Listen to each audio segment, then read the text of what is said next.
is the DAWbench Radio Show, the official podcast of DAWbench.com.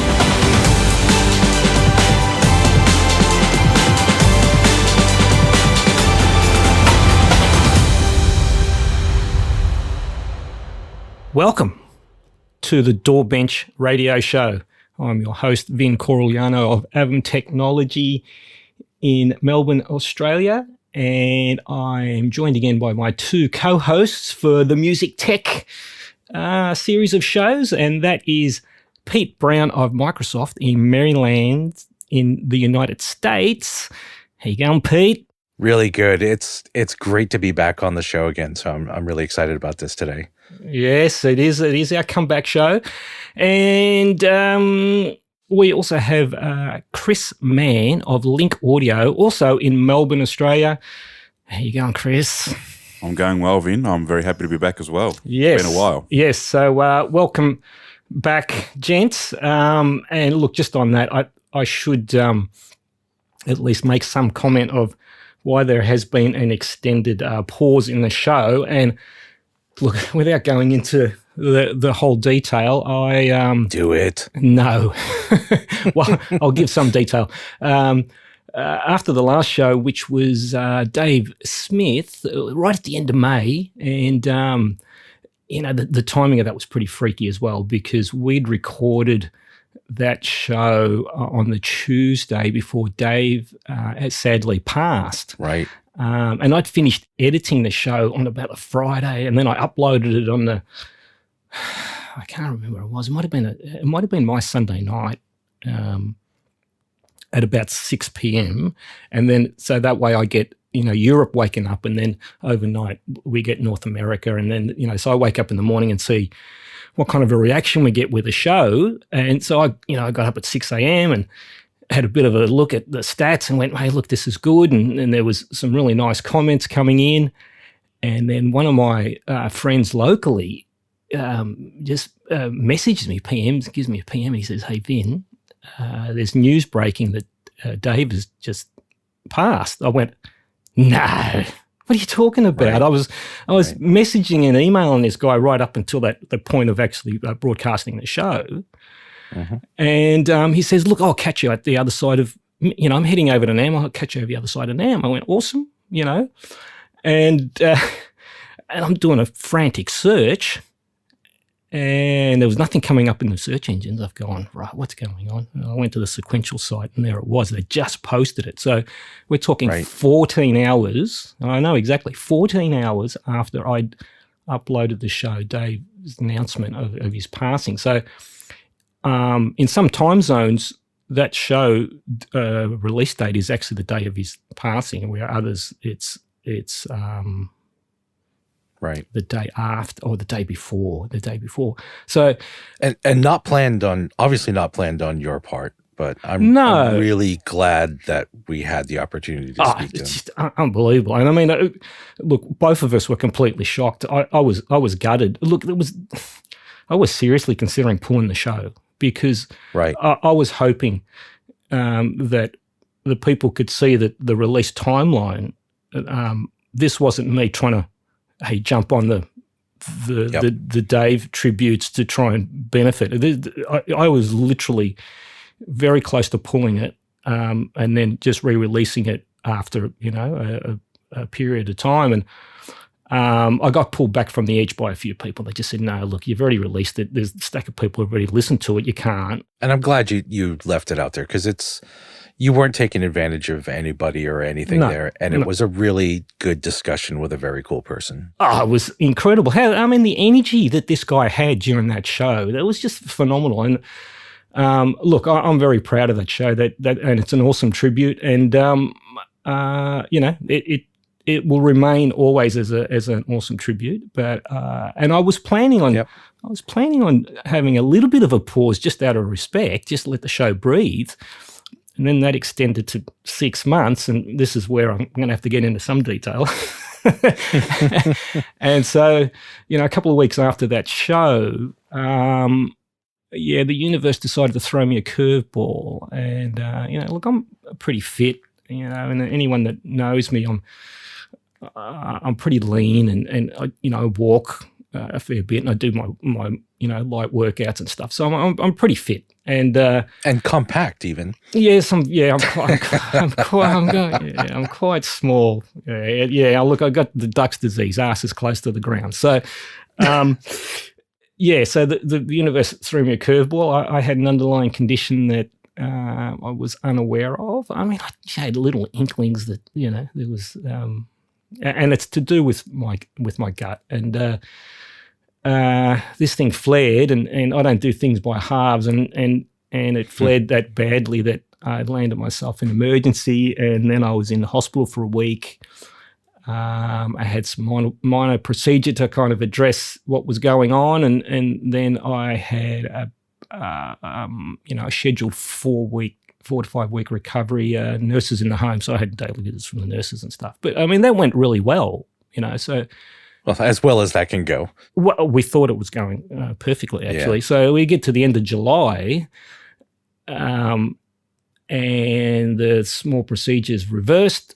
I'm think I'm home. No, that wasn't to be. 2 weeks later, I had a relapse back in hospital again. That was around in August, and that eventuated into major surgery around October. And I am still recovering from that major surgery, but I'm feeling, I'm feeling good. I'm feeling good enough to actually, give you guys a tap on the shoulder and we start this up again. So that's where I'm at.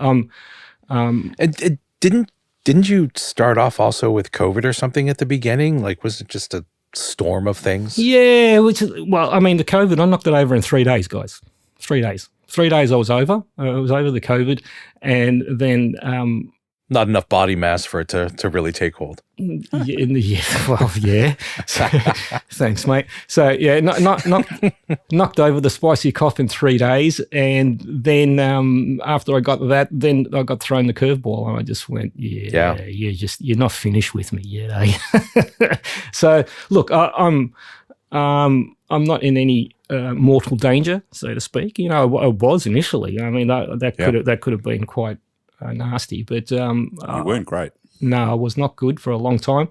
I'm going to use a race car analogy, and Chris will get this. And if we say, we use the Bathurst circuit, the famous Bathurst distance that I've gone up the mountain, I've crossed the top of the mountain, and I'm now on Conrod Straight. Now, Chris knows exactly what I'm talking about. So I'm on Conrod Straight, so I'm heading towards the final corner, and then there's a thing called the chase, which is this ridiculously fast kind of sweeping kind of curve. So I'm heading for the chase, right? So I've still got one more minor surgery to go, reversal surgery, and then one final corner, and then I'm across the line. So I'm quite confident that in the next couple of months I'm going to be back to 100%, and look, I've paused my business. I haven't worked since June, guys.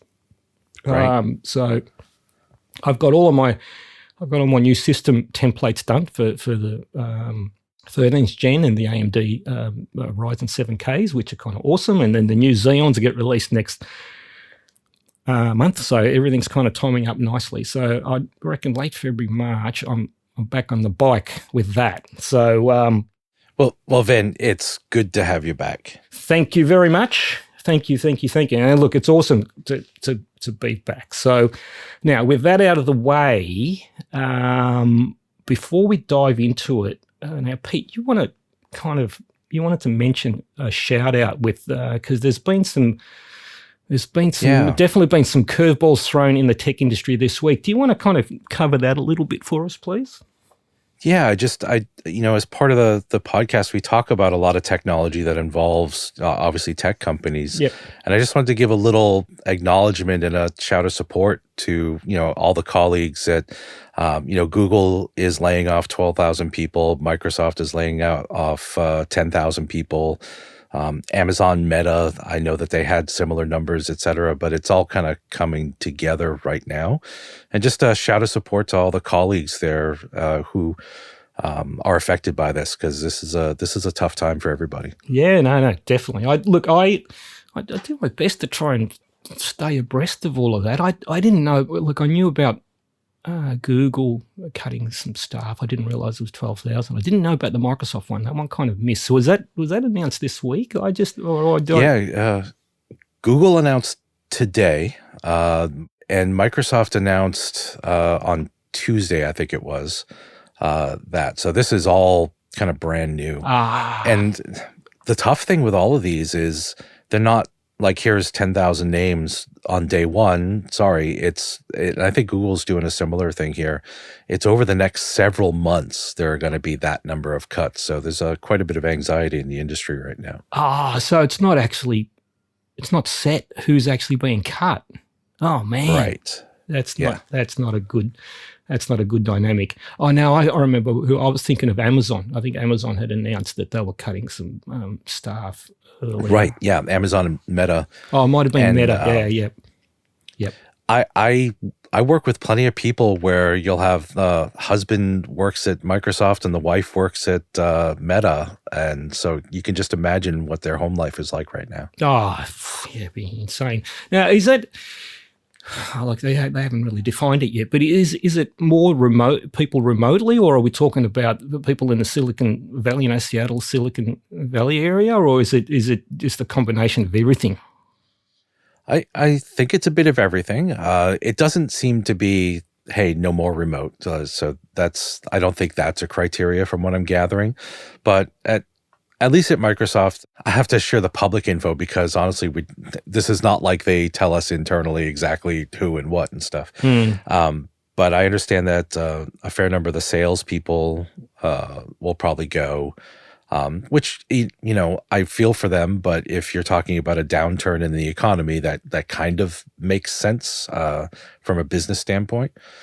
And then I know that a bunch of the mixed reality folks are gone. So, right. Kind of on the hardware side. And I think it's really just an acknowledgement of where things are product-wise and what we're going to focus on. But still, when you get down to individual people, it's some really tough choices. Yeah, no, of course.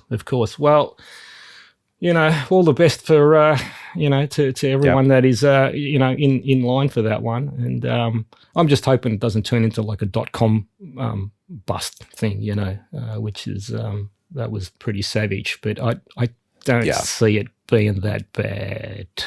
Haven't seen anything like that in a long time. No.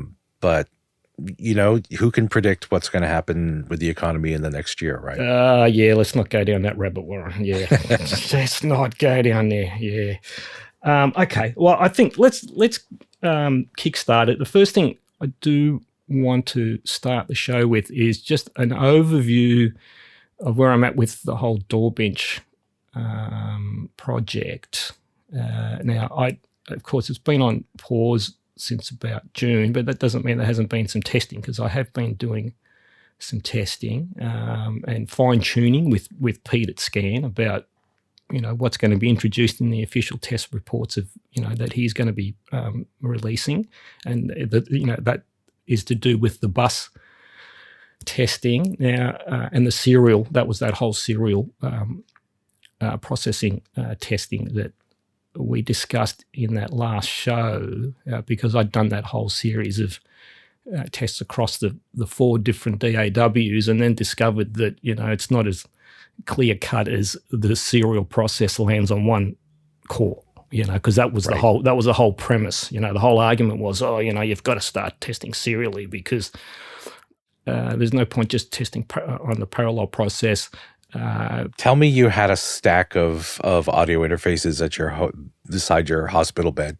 Please tell me that you did all this stuff. No, I had my laptop, but they wouldn't allow me to bring that type of stuff in. No, I wasn't in there long enough. But no. But no audio interfaces, but laptop, yes. They would have made a good photo.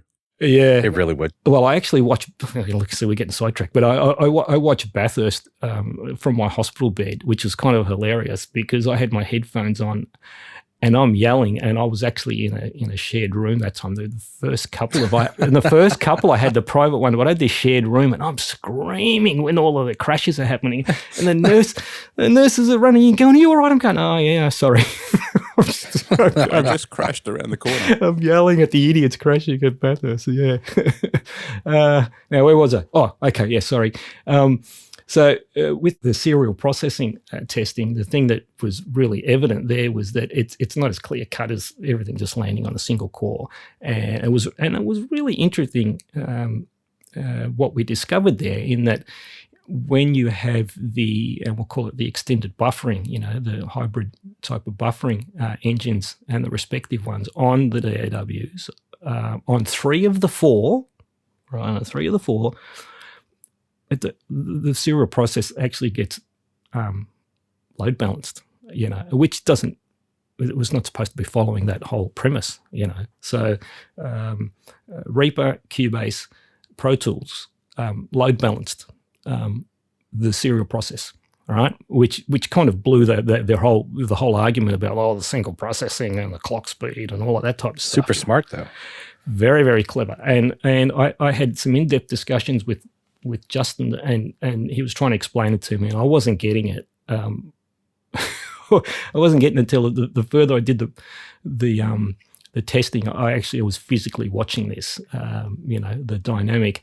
And then interesting on the DAW, so Studio One was the one that, even with the extended buffering, was just following the traditional, you load up a serial process on a bus, and it lands on one core, right? So Studio One follows the traditional Cubase, Reaper, and Pro Tools were not. They were load managing across pretty much all the available, which is very, very clever. And I am going to get Justin to actually explain that a little bit better, because he did go in depth, and then he also made the point that it doesn't matter that it load balances, right, across, you've still only got maximum of 1 core processing headroom. And I've gone, what? And it's exactly that. And that's what his new reporting features in his performance meter that we discussed exactly reports it. So I can watch those new metrics that he's put in and know exactly when that engine's going to stop. So it's perfect. So that was really interesting dynamic with that. Now, the whole thing with that was that when I was developing that test procedure, I came up with a preload, which was a load up to about 50-60%, and then I had a thing called a post load. I had a serial load. So the post load was just basically how much serial load can I actually load on top of the parallel load, and then the serial load is just a straight serial load. Now then I chose 512 as a buffer. Now the reason I did that is that some of those audio engines were running hybrid playback engines, right? So there's no point going, well, I'm going to go testing it at, all the different latency settings, because with the hybrid engine kicked in, you're not going to be testing at 3264 or 128 or 256. You're only going to be really testing at 1024. So I'd basically set it at, the hardware buffer at 512. It was more a mixing environment. But this was actually the test scenario that, from what I could make out, that the community was asking for. And so I did it. I released all the tests and all the results. And look, there was a reasonable, good kind of feedback and discussion. And then there was, of course, some contention because, there always is. Yeah, there's always, about, I got the actual mathematical algorithms incorrect on Studio One, of what the hybrid engine. And so it was getting sidetracked. I'm going, that's not, mate, that is not the focus of this, right? I don't care about sitting there and comparing the hybrid engines. That was never the focus, right? But so that was the contention with that. But then to add another little curve, I then get accused that because I was running it at 512, why aren't I testing it, the serial processor at the low latency? Well, I'm thinking it's because I was across 4 different DAWs and had a hybrid engine, and I thought, well, okay, well, we can do that. But, then the accusation was, AAVIM doesn't seem interested in low latency performance for DAWs. I'm thinking, what the fuck are you on about? Seriously? My whole body of work for nearly 2 decades has been low latency performance in native DAWs. That's my whole body of work, right? Since I started publishing on the website in 2005. It was even previous to that. That was the main focus, and I've got a massive low audio interface, low latency performance database. So I mean that accusation, I thought usually I don't respond to the pigeon chess. I call it pigeon chess. I don't respond to that because it was just so inane. But I thought, you know what? Fuck it. I am swearing, but I'm going to respond to that. I didn't respond directly, but I did write a paragraph as like a preamble to responding to some other stuff. And I'm going, look, in respect to me not being interested in low latency performance, seriously, this is my whole body of work, blah, blah, blah, right? So I did address that, right? And it just kind of threw me. I've gone, are you serious? You were doing low latency for so long, and then you had all the folks like, oh, this isn't realistic. Then you go and you do the part that's even more realistic, and they're like, well, it's not low latency, so I don't think you can win. Yeah. No, again, and it comes back to this comment that Justin Frankel made to me during our podcast back in the day, and he goes, Vin, in the end, it doesn't really matter what you report and how careful you are and how accurate you are. It's going to somehow, you're going to get attacked one way or the other, And I mean, that was in the context of that one was, myself, Justin, and Pete. We got accused of using specific compilers with the plugins that were advantageous to Intel and not AMD. I mean, I don't have to repeat that story, but in a nutshell, we went, okay, this is about 2009, 2010. We had some more time and energy. Justin compiled another, 5 to 8 plugins using the different compilers. Even with the compilers of this so-called, armchair expert was claiming that would benefit the AMDs, and every single one of those compilers performance was worse, even to the point where some of them were even inoperable. So I just thought, ridiculous. So I had to address the low latency performance stuff, right? And then even further with that, we got, as an extension to that, we got, the low latency performance aspect of, the reports in Reaper are invalid because he's using a hybrid playback engine. And I thought, God, how many times are we going to be bloody going over this, right? So the more traditional hybrid playback engines, and started in Logic, and Samplitude had one as well. You've got a fixed playback buffer, Logic's 512, Cubase default is 23 milliseconds, so let's say 1024. The Presonus one, I don't even want to go into. Let's just say it's a multiple plus there's a set, there's a hardware buffer, and then there's an additional safety buffer that's assigned that's relative to the hardware buffer, plus there's a multiple. That's all I'm going to tell you, because the reason I don't want to go too far into that is that I thought I'd worked out the exact mathematical algorithm, and I got all excited and I sent it to a close friend who's over at Presonus, and he says, the mathematics ain't working for me, Vin. I'm going, how the fuck aren't they working? And I'm doing it 100 times. And I've not 100 times, but multiple times I'm going, it's working 100% here. And I'm going, hang on, what version of Studio One are you using? He had a different revision of mine that actually changed the algorithm. So I don't even want to guess what they're doing there. Let's just say it's a multiple, right, plus an extended buffer. Is that good, Chris? Is that kind of like, reasonably accurate summation? Yeah. Yep. We'll run with that. Yep, we'll run with that. Right.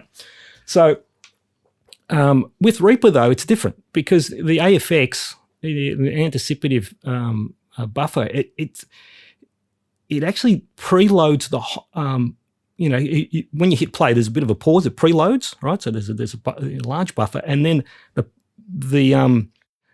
rest of then the engine is running in real time at the hardware buffer, but within that extended buffer. Do you kind of understand what I'm saying? This is kind of a layman's way of my understanding of it. And in practicality, how it comes, what works out now in practicality is that there is still a very large variance between the benchmark results between the lowest buffer and the highest buffer, right? So it's not like Cubase or Pro Tools or anything else. And when that accusation came in, I didn't reply to it. I just went, oh, come on, you guys, you have to, they kind of like take a dentist pick to anything that I say just to try and leverage a crack, right? And I've gone, you guys really, you put me under so much scrutiny, but this one is ridiculous, right? So I didn't respond, but I'm going to give you some perfect examples here, right? Absolute perfect example. So, all right, the contention for him, or where this person came up with this idea that it was a hybrid playback engine, was that there wasn't a large variance between the DSP results from lowest to highest buffer. And if they'd actually done any homework, they would have realized that there has never been a huge variance in the DSP results, even across the multi families of architecture of CPUs,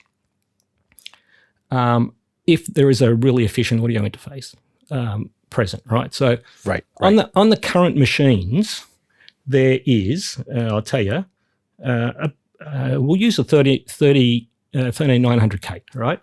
Between the 64 and the 1024, there's only a 7% variance between the plug-in counts, right? 7%.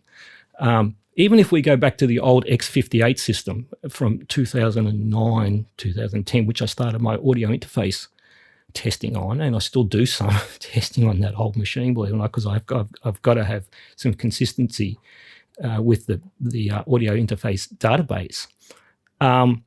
That variance, because of the architecture of the CPU, using those same type of audio interfaces, a really highly efficient one, instead of 7%, where some of them are like 10, 15%, right? Some might edge up to 20, but let's just say it's about 10 to 15, right? The current architectures are far more efficient IPC, cache and memory latency performance, all of that, right? So that's why there's only a 7% variance. With the virtual instrument one, that's a different story, right? So with the current machine, there is a 3.9 times variance between the lowest to the highest of the tested buffer settings. So we're talking 3.9 times. 3.9 times. That's a 290% increase, right? That's not going to happen on a hybrid playback engine. It isn't. It just simply isn't. So there's this huge variance. So I'm thinking that the information's there. The accusation was just ridiculous. So, and even on the older machines, it's actually even higher, because at the virtual instrument benchmark at the lower latencies on those old X58 machines, for example, or even going to X79, they were nowhere near as efficient at low latencies, right? So there's been some great architectural advances in that low latency stuff, right? So we moved on to, I needed a cross-reference, and there is another benchmark that was co-developed between the guys at Scan and one of the Steinberg reps, right? And this was a Cubase benchmark, and they made the note that, with DAWbench dropping Cubase out of the testing regimen, that a lot of Cubase users were approaching these the Cubase reps and saying, hey, look, can we get some comparable performance stuff? And so they developed a benchmark, and it's quite clever. I mean, there's a virtual instrument element with sustained polyphony, so that's a direct copy of DAWbench VI, but that's fine. I don't care, Right. And then there's where it's what they did is they also applied some DSP. So it's almost a combination of the two, DAWbench DSP and DAWbench VI. And instead of having the template spread out from left to right in a parallel fashion and then just unmuting the tracks, they do a track duplication method, which is fine because that's been around for a little while as well. There's a logic there's a logic multiprocessor test that used that type of method, and I'm pretty sure that there was a Presonus benchmark that they kind of released when the Sure. Yeah. yeah. So it's a known kind of procedure, and that was fine, right? So with that one, with ASIO Guard on, that's going to be the perfect test of, okay, this is a hybrid playback engine. Now the variance between the lowest and the highest doesn't matter. So you could set your hardware buffer at 64 or 1024, and the variance of the result between those two extremes is 1%. Now that's a hybrid playback. 1%. One, right? 1% compared to nearly 300%.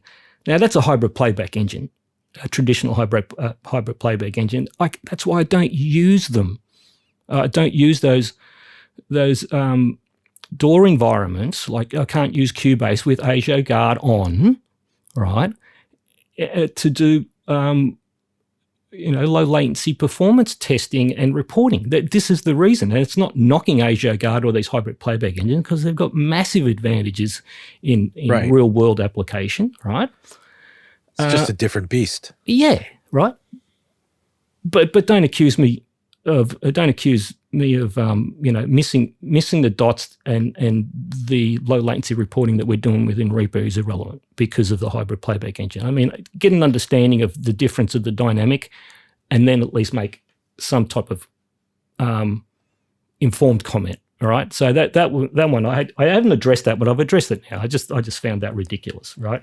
So I don't know, that 1%, right, might really matter to somebody, right? Fuck. And I think that's in the noise at that point, the statistical noise of it, I would think. Yeah. Yep. And so that just leads me to the next series of testing. So the only other test reports that I'd already done most of this, but I hadn't released it before I took my, I hit the curves, was, and we had discussed it, because Chris had done some early testing for me, and I'd got some other testing from the boys from Scan, and this is to do with the Apple Silicon stuff. And so I developed some very specific Reaper sessions that run natively across, obviously Windows x86, Apple x86, and also Apple Silicon, all right? And I did do some early reports with that, and I collated some more stuff. Now I had a person reach out to me, a music professional in Finland, who had just bought a Mac Studio, the big Uber, right? The Mac Studio with the Ultra, right? Right. And he was coming across from a big Threadripper system, and he wanted to get involved to do some comparative testing. I mean, he's a professional composer. He's gone from Windows to Mac, and he wanted to get a good fingerprint on, what to expect moving across platform. And he was brilliant, So this is a guy that had no emotional attachment to either platform, Right. And so It sounds like me. yes, yeah. I mean, very difficult. This is the difficulty of trying to navigate that whole Mac. I call it the RDF, right? Because trying to talk to high-end Mac users about this stuff, they can't. It's very difficult for them to remove themselves from that emotional attachment. And so, And financial attachment. I think the studio is not cheap, as I recall. It's not cheap, right? So I had another friend and colleague, also from Finland, and these guys are actually friends. And the other fella, he stepped up and did a whole stack of help with the bus testing, and he helped build the Pro Tools session, which there's some, let me tell you, there was some beauties there. I don't know if I mentioned it about, importing the sine waves, and there was some metadata, and this is remember that little script that you wrote for me to duplicate the waves. Pete, remember that one? And Pro Tools just lost its mind. Oh, right, yeah. You couldn't have two waveforms exactly the same length, because then it would just sit there and say, oh, parent-child. There was all of these bloody problems anyway. So Weird. Yeah. Yeah. Okay. So this other fellow, he was messaging me and he was saying, hey, look, there's a lot of fertilizer being sprayed in the Apple RDF about how dominant these Apple Silicon CPUs are, and I'd sent him all my preliminary data, and obviously he knew the results of the Mac Ultra because he was personal friends with this other fella. He goes, come on, Vin, when are you going to release this stuff? I said, look, I'm waiting on some additional information I need some more on the DAWbench VI, because I've got all of the DSP stuff, all right, and it's pretty clear what's happening there, but I need some more stuff on the DAWbench VI for the Max and the Standard, and I didn't get around to it, and I didn't get Chris to fire up his little Mac Mini, and I didn't get the other fella to fire up the Max. So I thought, nah, bugger it. So we got to, I think it was around the start of December, and I just thought, yeah, I might as well do a data dump just before Christmas, and Sure, why not? yeah. So look, I fired up my Excel and I put everything in the chart and did my preliminary report, and in the quick summary, people can actually look at the reports, and there's great detail there. So the summary is, with the DSP test, and I'd already mentioned this, that these Apple Silicons were getting their asses handed to them. There wasn't enough cores, there wasn't enough clock. But with the introduction of the Ultra, then all of a sudden we had the big dog. But we're talking like a 6,000 US system, I think, or is it 6,000 in Australia? It's a lot of money, No, it's like over 8,000 in Australia. Okay, so let's say it's 6K US, 8,000 in Australia. And but it's the big dog, the 20 core. I think it's 16 performance cores, 4 economy, whatever. And that was barely, I'm talking barely, hanging on with the 5950/12900K. It got smashed by the 13900 and the 7950. It got smashed. Oh, interesting. Right, got smashed in the DSP. And then we got into the VI stuff, which was interesting because, the Apple Silicon is essentially a SoC. It's a system on a chip. Yep. Yep. So memory and cache latencies, they would be, phenomenal. I know, and I'm thinking, I had half suspected that it would perform well in the VI stuff. Right. The memory architecture is supposed to be incredibly fast on those. Yeah. And now, again, this is another point of contention with not with me, but with some of the I'll call them the fans from the peanut gallery, was that when we presented the results of the DDR5 on 12900K and the virtual instrument performance with Contact went through the roof, right? And that just confirmed why, for me, the X299 platform was so powerful, and it still is so powerful with the virtual instrument environments. And it wasn't to do, we're trying to work out whether is it cache, is it cache performance, or it was memory bandwidth. That's what it was, right? So that's what the DDR5 confirmed. It's memory bandwidth. This is what Contact loves, right? So we get to the memory bandwidth and throughput and speed. Not speed so much. I think it's more latency performance, right? Memory latency, talking to the caches and everything else. So we get to the M1, and sure enough, the low latency performance on that M1 was through the roof on the VI test. I'm looking at this going, can you run that test again? Because it almost looked like it was running on a hybrid playback engine, right? But obviously it wasn't, right? And it just showed the absolute performance of that memory architecture on that M1. Did it actually keep up with the x86 variants once we got into some of the higher latency stuff? No. So the outright performance was not there, right? But it does make sense for you mentioned virtual instruments, but you're talking about contact, and that's just a massive amount of data going across for all the samples they load and everything like that. So that result sounds totally like what you would expect. Yeah. But I mean, on the graph, if you go have a look at the graph, it looks hilarious because you've got the x86 that are actually scaling with the buffer size, right? Right. And then you've got the M1, apart from the lowest buffer. So it for some reason didn't like 64. And then let me just be clear that the control interface was identical across all of this stuff, right? We were using RME. UFX, Babyface Pro, right? So we're very, very clear. It's the same audio interface, and so if you look at the graph, it looks kind of really odd because at 64, 128, 256, 512, the M1 is belting the x86 stuff. Well, no, up to about 256, it's belting it, and then at 256, 512, the other ones start kind of drawing ahead. But that actually shows that there's some huge potential there. They just don't have the clock. They don't have the core, all right? And so we're going to discuss that a little bit later because, what's happening with the Mac Pro, and, Chris was right. I'm going to give Chris the Nostradamus Award because he was correct. But we'll cover that a little bit later. So just in that context, though, so I released that.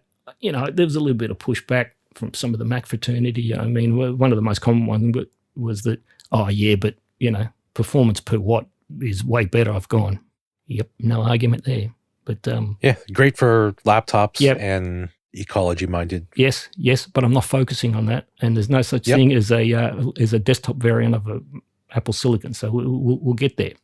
So fast forward a couple of weeks, I get there's a new member over at the Gearspace thread, and he was quite polite, but he just says, hey, I've seen this video over on YouTube about the M1 performance, and they're comparing the performance of that against the 5950 using this this well-known Cubase benchmark. And I thought, okay. And it says it's in complete contradiction of what you've released. This thing is smashing the 5950. I've gone, smashing it? Really? Okay. So, I wander over to the YouTube and I watch the video and the guy's a great presenter. He does a lot of content for Cubase on the Mac. So there's Steinberg tend to have a couple of reps that release all this content. And they're both very, very good. And one's more Windows focused and this guy's doing the Mac stuff. So this guy's got his new Mac M1 Max laptop and he's quite excited and off he goes. And then he gets into my wheelhouse. He starts, he's going to do some comparative performance stuff. And he uses this Cubase benchmark, which is publicly available. The boys have made it publicly available. And then he cross-referenced the video done by the other fella on the Windows, right? And I've gone, right, okay, hold the phone, right? The first thing when you do a comparative performance test is, wouldn't you ensure that you're running the actual same test session? I mean, yeah. Oh man, it's just a comment. Let's run exactly the same test session. Let's get on the same page, right? They weren't even running the same interface. There was different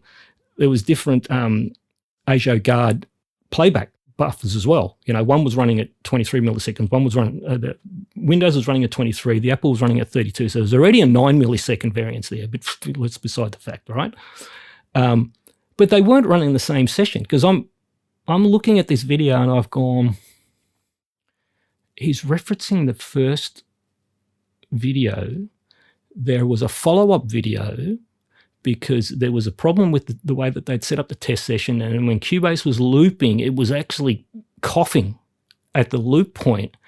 And what they did to fix the session was that they actually staggered the polyphony notes just a fraction, right? So they weren't all hitting at once, right? Now I've kind of navigated that type of problem in various guises over the years, but for some reason this wasn't working at all well for them, and so they revised the test session and then they released a follow-up video, and the performance difference was around 50%, right? 50, 60%. So it went from about 50 odd plugins to 80%. I forgot. I think it's about, let's just say it's about 60% variable, right? 60, 70%. The guy wasn't referencing the follow-up video. He was referencing he was referencing the results on the first test that was flawed, but he was using the new session. I've just gone, well, hang on. Yeah, that's misleading. Yeah. Maybe not deliberately so, but it's misleading. Well, you would think these guys would talk, right? The two Steinberg guys would be talking. And so, of course, I had to look at it and went, no, this is what's actually happened. There is a follow-up video. The 5950 was actually, it's about an equal performance to the max, which is kind of more in line with what I was reporting. This is, and I thought, okay, he's made a mistake. It'd be nice if he actually puts his hand up and says, hey, I was referencing the wrong session. Right. And this is there's been a follow-up, and it's actually the performance is about equal. It's not smashing the 5950, and I actually reached out to the guys at Scan and said, hey, can you get in touch with these guys and say, hey, you've missed a couple of dots here, and can we just make an amendment or even a follow-up video saying, hey, look, the actual true performance is this. And I waited, and then I saw a post from the Steinberg Windows guy on this video, and I thought, oh, okay, here we go. He's going to actually address that he's referencing the wrong video, and the actual result is on the follow-up.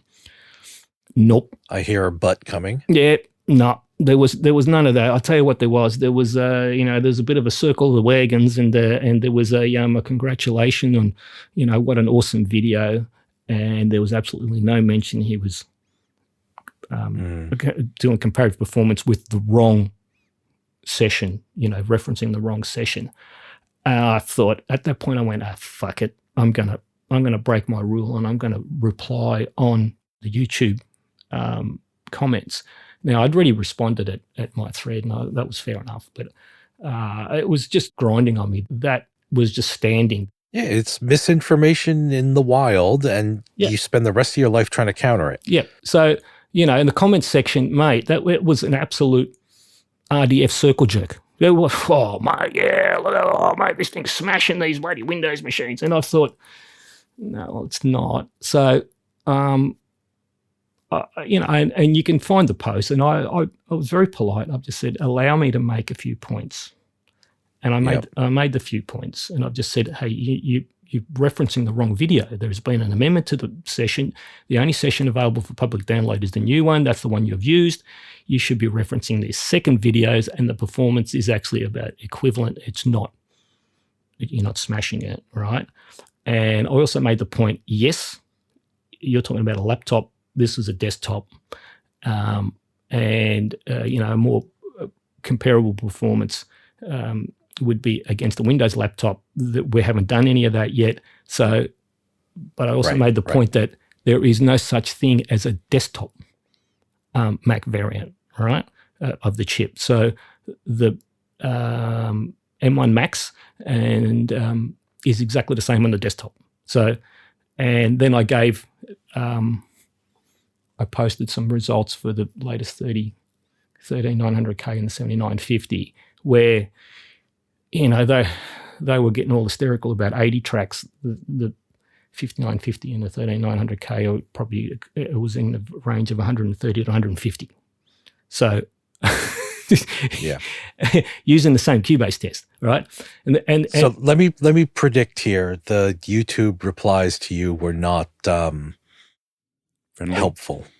No, it was pretty much. I was on radio silence. No one. There's only one person to reply, and that was my friend in Finland. He just said, "Hey, look, this is valid information. Everyone should be reading this." I think because I posted it a couple of weeks after the rush of views, that people aren't going back to watch it and they're not seeing it. So the misinformation is actually standing. What I'm a little bit peeved about is that you've got the person who did the Windows content, actually commenting on there, and instead of actually pulling them up, because he's cross-referencing his information, instead of pulling him up that, hey, you've missed the dots here, is actually congratulating him on the great job. And I thought, fucking, that's just ridiculous. That's these guys circling the wagon and basically getting into a bit of a circle jerk, patting each other on the back, and instead of actually correcting the information. So, look, I did my due diligence, right? But the information's just lost because the way that YouTube actually lists the replies, they do it in a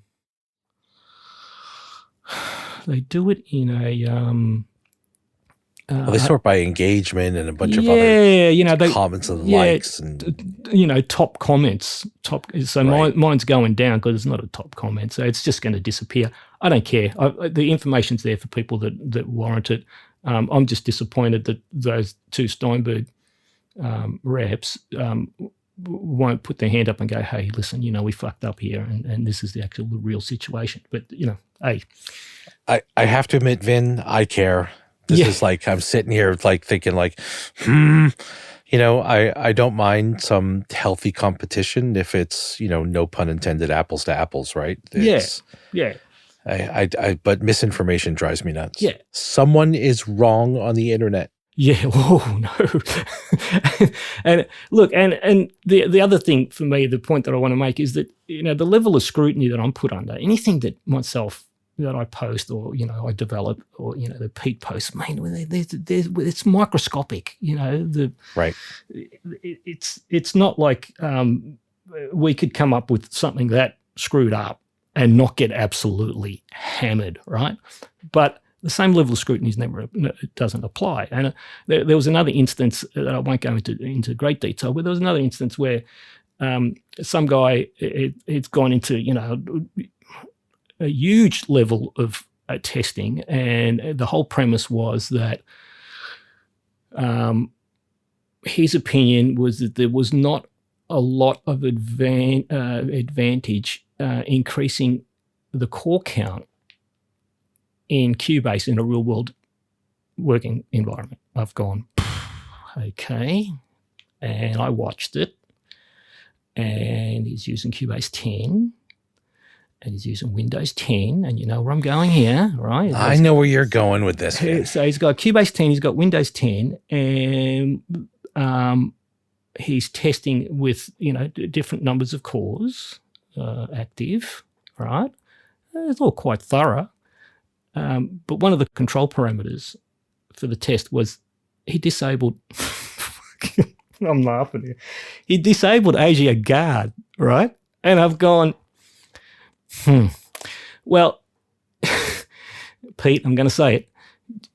I know you are. Oh yeah, when Steinberg hit the MMCSS threading limit wall, right? Anything really above 14 threads was a problem, right? As we know. And then I've got my unofficial fix that we fixed that, but Steinberg didn't want to run with that. And with Cubase 10, they come up with this kind of fix where if you turn ASIO guard off, anything above a 6-core 12 thread, it knocks out half your logical cores minus 1. Now, the testing scenario for this series of tests was between a 6-core right up to going up to 14 core, right? If you've got a 14 core and you've got ASIO guard off, the maximum number of threads the Cubase engine can thread to is 13. So is there going to be a huge variance between a 6-core 12 thread and right? There isn't. But I'm looking at this going, I'm not even going to fucking comment. I'm not even going to comment, right? I just said he's completely missed the boat, right?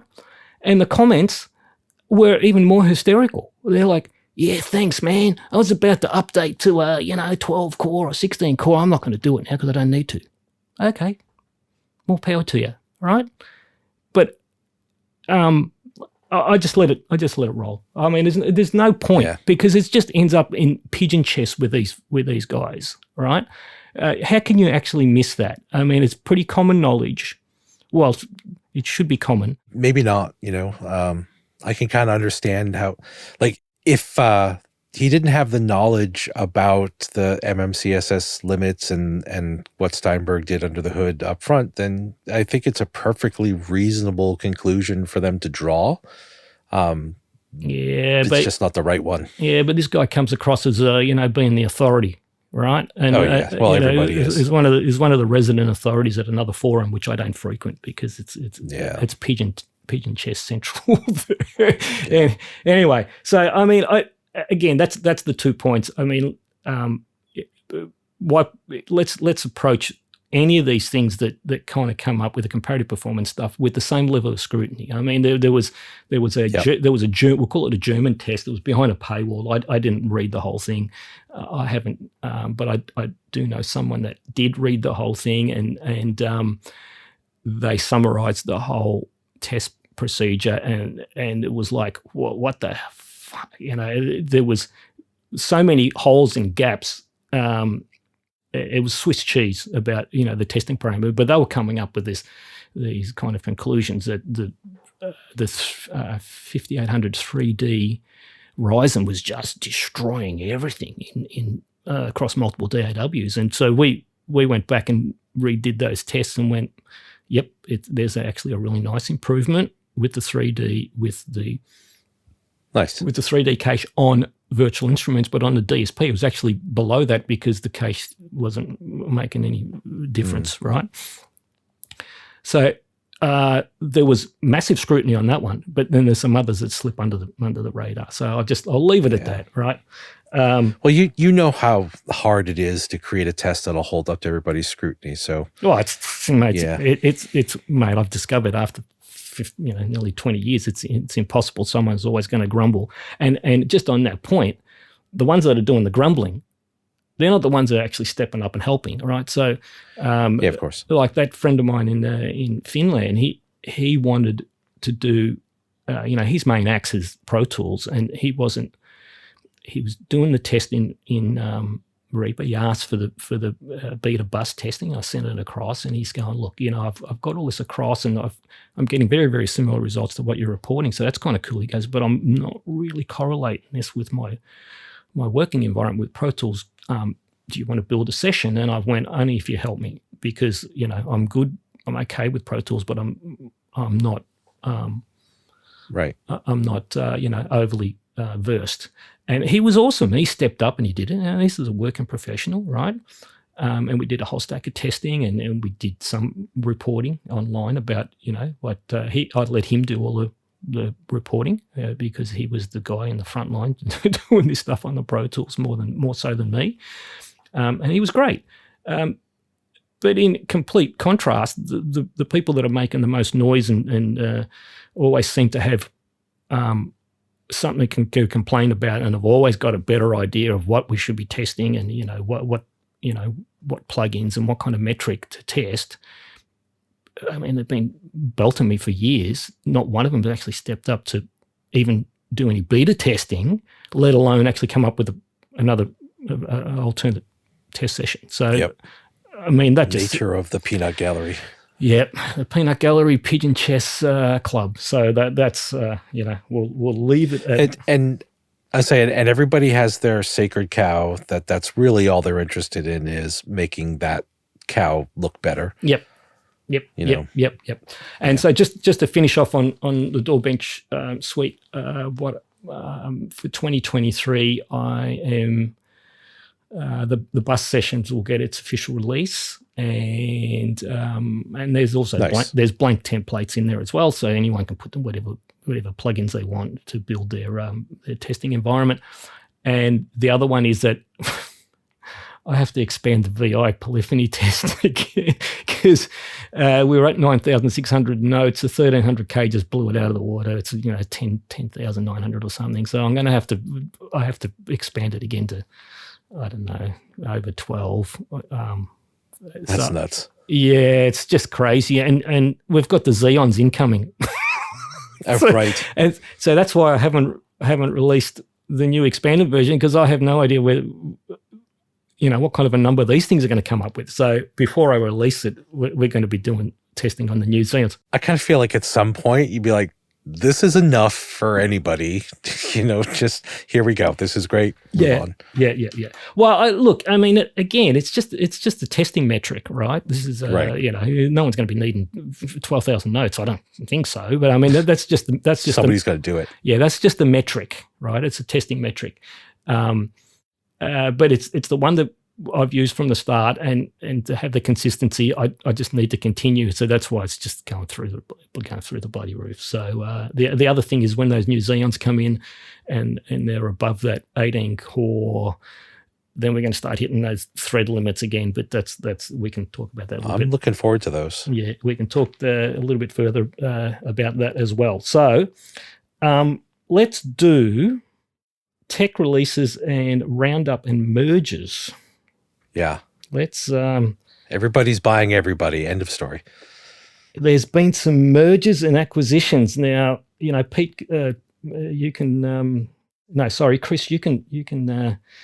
I reckon come in with this one because you might have a little bit more info. But so the recent acquisitions that I can come up with off the top of my head, NI and Isotope. That one kind of was a little quiet release, but that's an interesting one. Focusrite are just, they're just going from strength to strength, buying up stuff. So, Focusrite, Sequential, Atom, Sonox was a recent one. And I've got an Oberheim with a question mark because they were definitely behind the relaunch of the Oberheim OB X8, right? So we have Slate Digital and SSL. That was a kind of a more recent one. And this is the one where I think...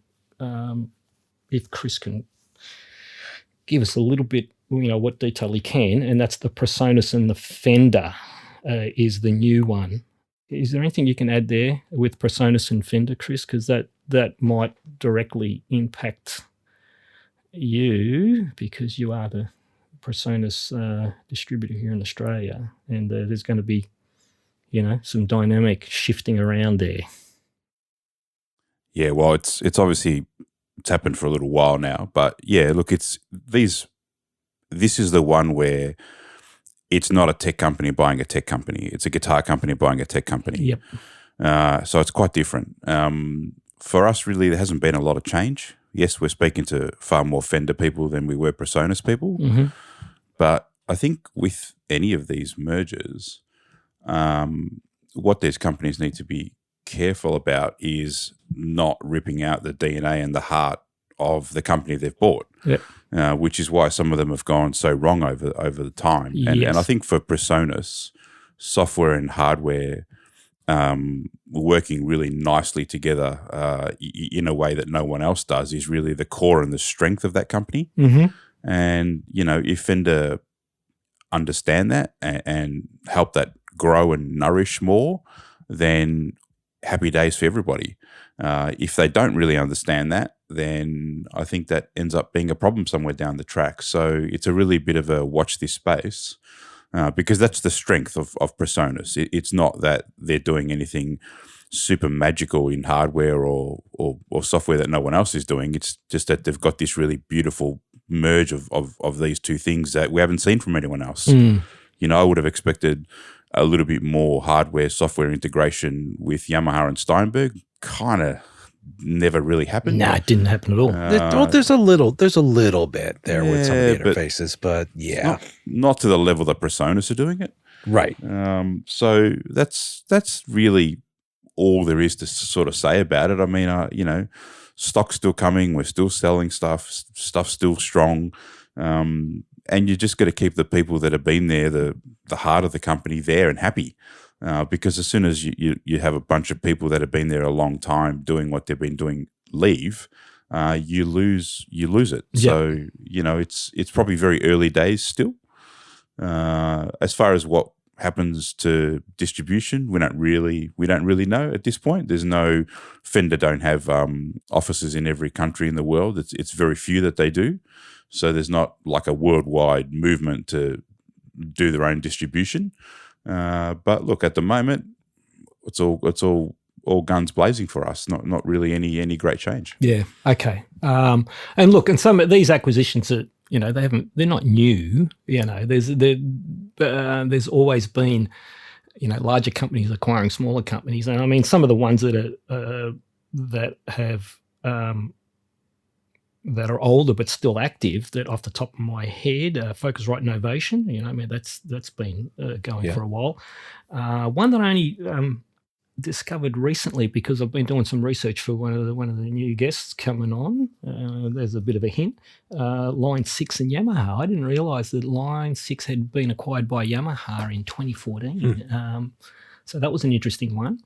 But that's still, active. And then, Steinberg at Yamaha. So Right. that's been, that's Long been time there for a while. But I don't know. I'm in two minds, how fruitful that partnership has been. I mean, it's kept Steinberg going, but like Chris had mentioned, there hasn't been a lot of integration of hardware and software there. There could have been a far better.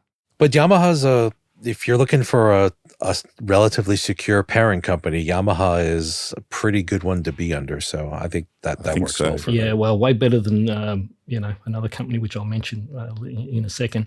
And DigiDesign Avid was one of the first ones that has been a really strong one.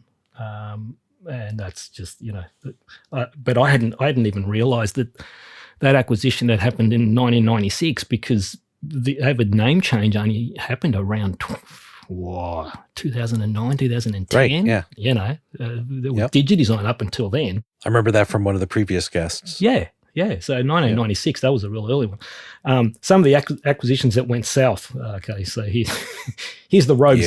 Here's the rogues gallery. You ready? Gibson, and I'll make a little side note here. Gibson, the place where brands go to die. Right?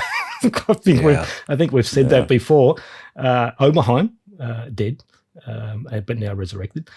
Cakewalk, dead, thankfully resurrected, So I have to admit the Gibson Cakewalk thing, like when you start talking about Fender and Presonus, I can't help but make the parallel in my mind, even if they're such different companies. Yeah. But there's a classic example of engineers and coders just leaving. Yeah. And once they all left, there was nothing to be done. No one knew anything about picking up the code. Yeah. Well, I think with Gibson and Cakewalk, it was Gibson just announcing it and emailing everyone going, hey, by the way, you're out of a job, come and pack up your office. Or I think they were even locked out of their office. It was pretty sudden.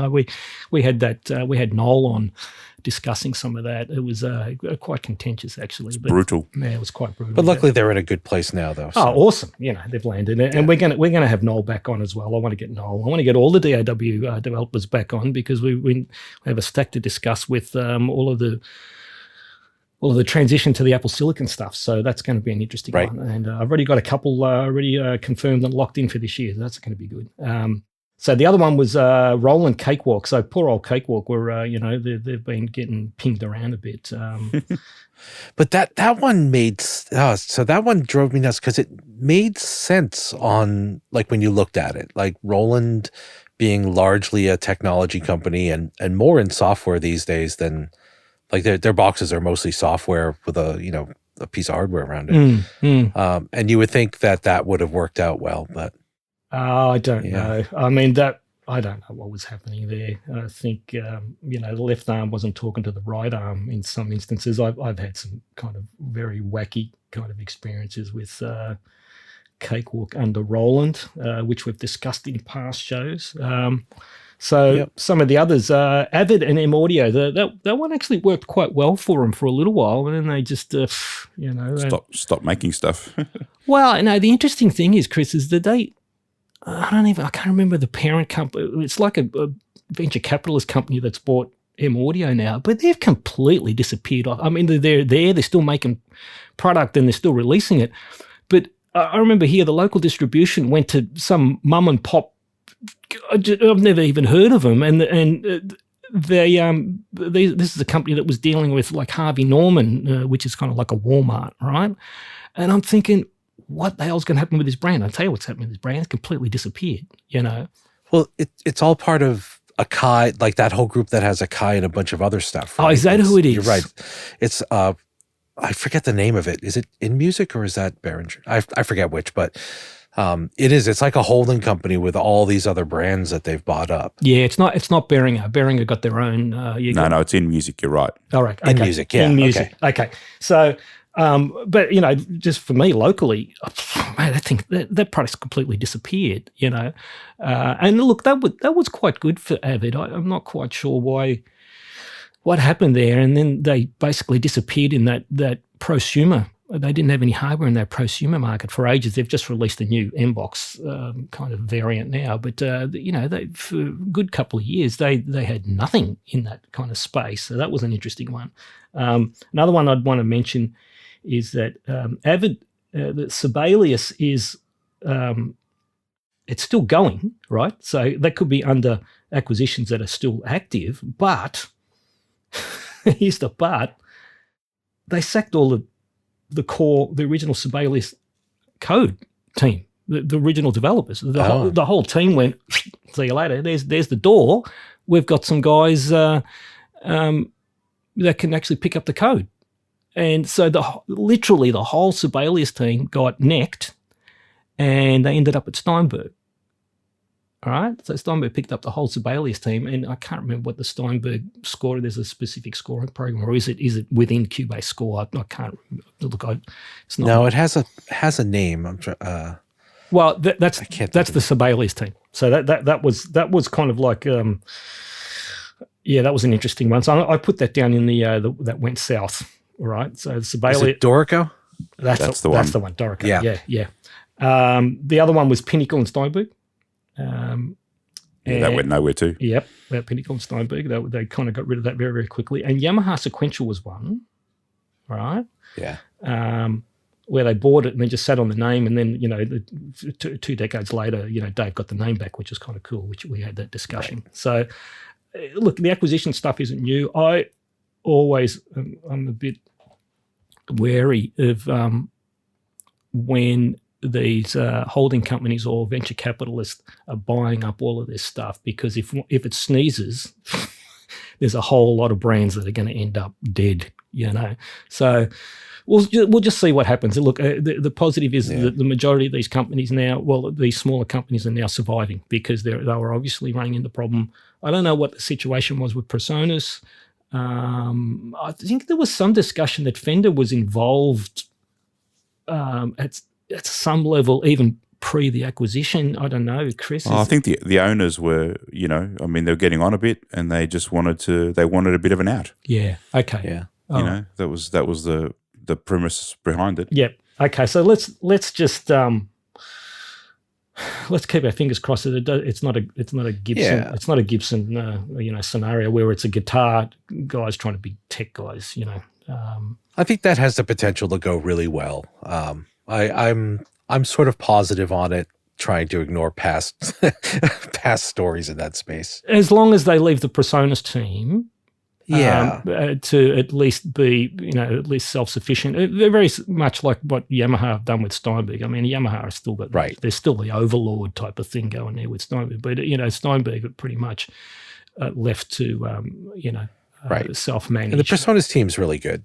So I think the positive too is that most of the Studio One team is in Germany, in a completely different country. So I think they will kind of just let them do their thing and certainly use them for future Fender products too. I mean, you can see Fender products coming along, whether they be little guitar interfaces with scaled down software. There's plenty of potential for them to keep working.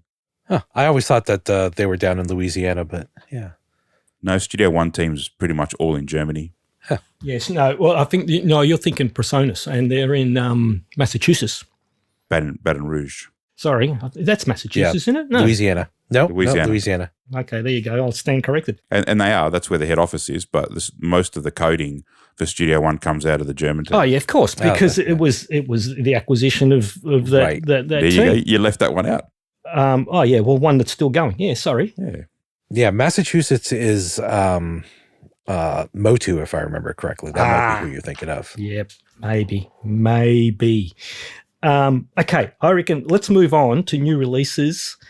And I've also got a little note here of Atmos audio uptake, because I've got a couple of little points that I want to make there. So there hasn't been an enormous amount. I mean, the stuff that I've tracked, Studio 1.6 was the biggie, right? And a lot of these releases are very specific to Apple Silicon, So a lot of the big changes is the Apple Silicon stuff. So Studio 1.6 is probably the only major DAW that has had a significant number release update. Cubase, interestingly, and we discussed this before, it was a 2-year cadence between major versions, whether it was 10, 11, and there was always a 0.5, right? There was always a 0.5 release in between. Within 12 months, you'd have, like say, for example, you had 9, 12 months later you had 9.5, and then 12 months after that you had a 10. So it was a 2-year cadence for the number change. That changed with Cubase 11, there was no 11.5, so that kind of missed that target in November because it was always around November, the releases. Yeah, they had a TikTok. Yeah, that's a TikTok. Every November, there's either a minor or a major release, right?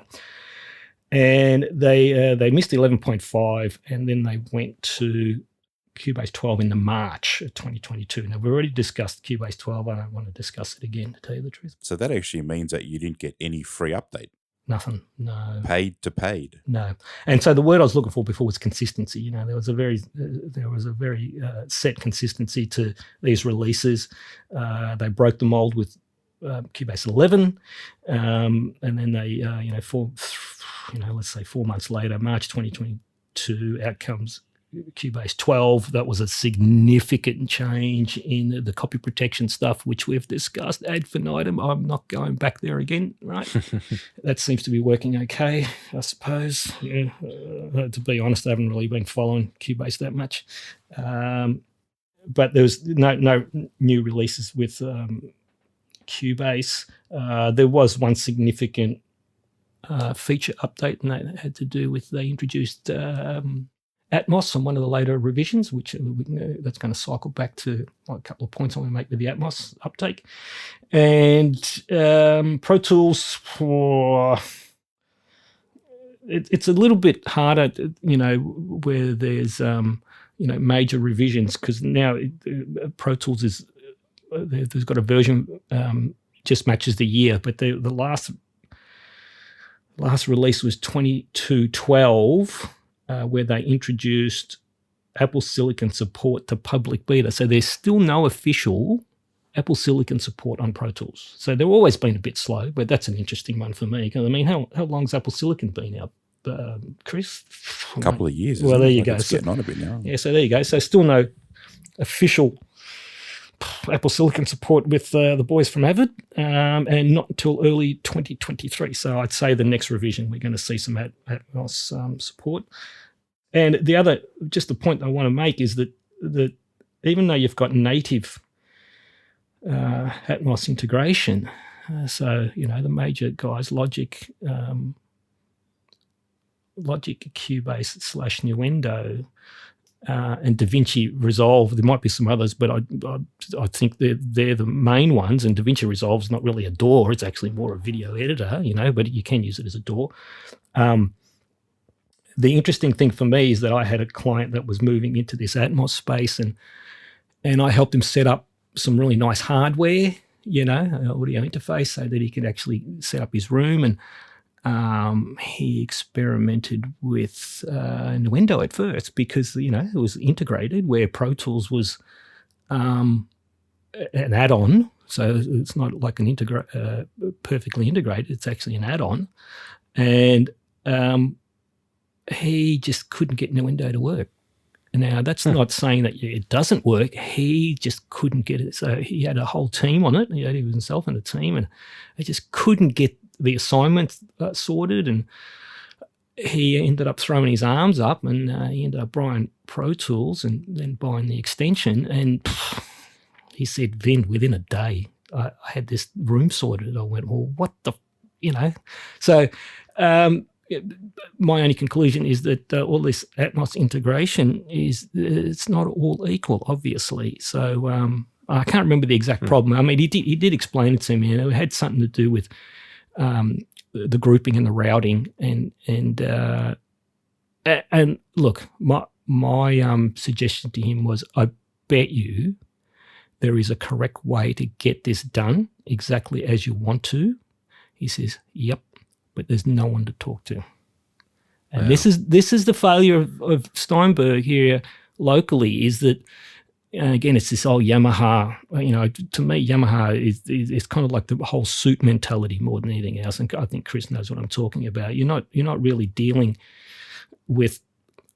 So you've got people that are, assigned to the Steinberg area of support and stuff. But you ask them about Nuendo, they're like, what?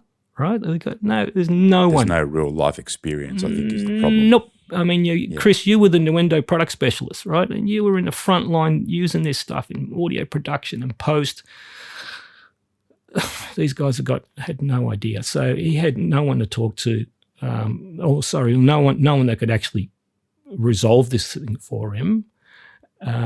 Where he went Pro Tools, the local Pro Tools rep went out to his room, and they put the final dots on the configuration. I mean, there's the difference, right? So chalk and cheese. Yeah, absolutely.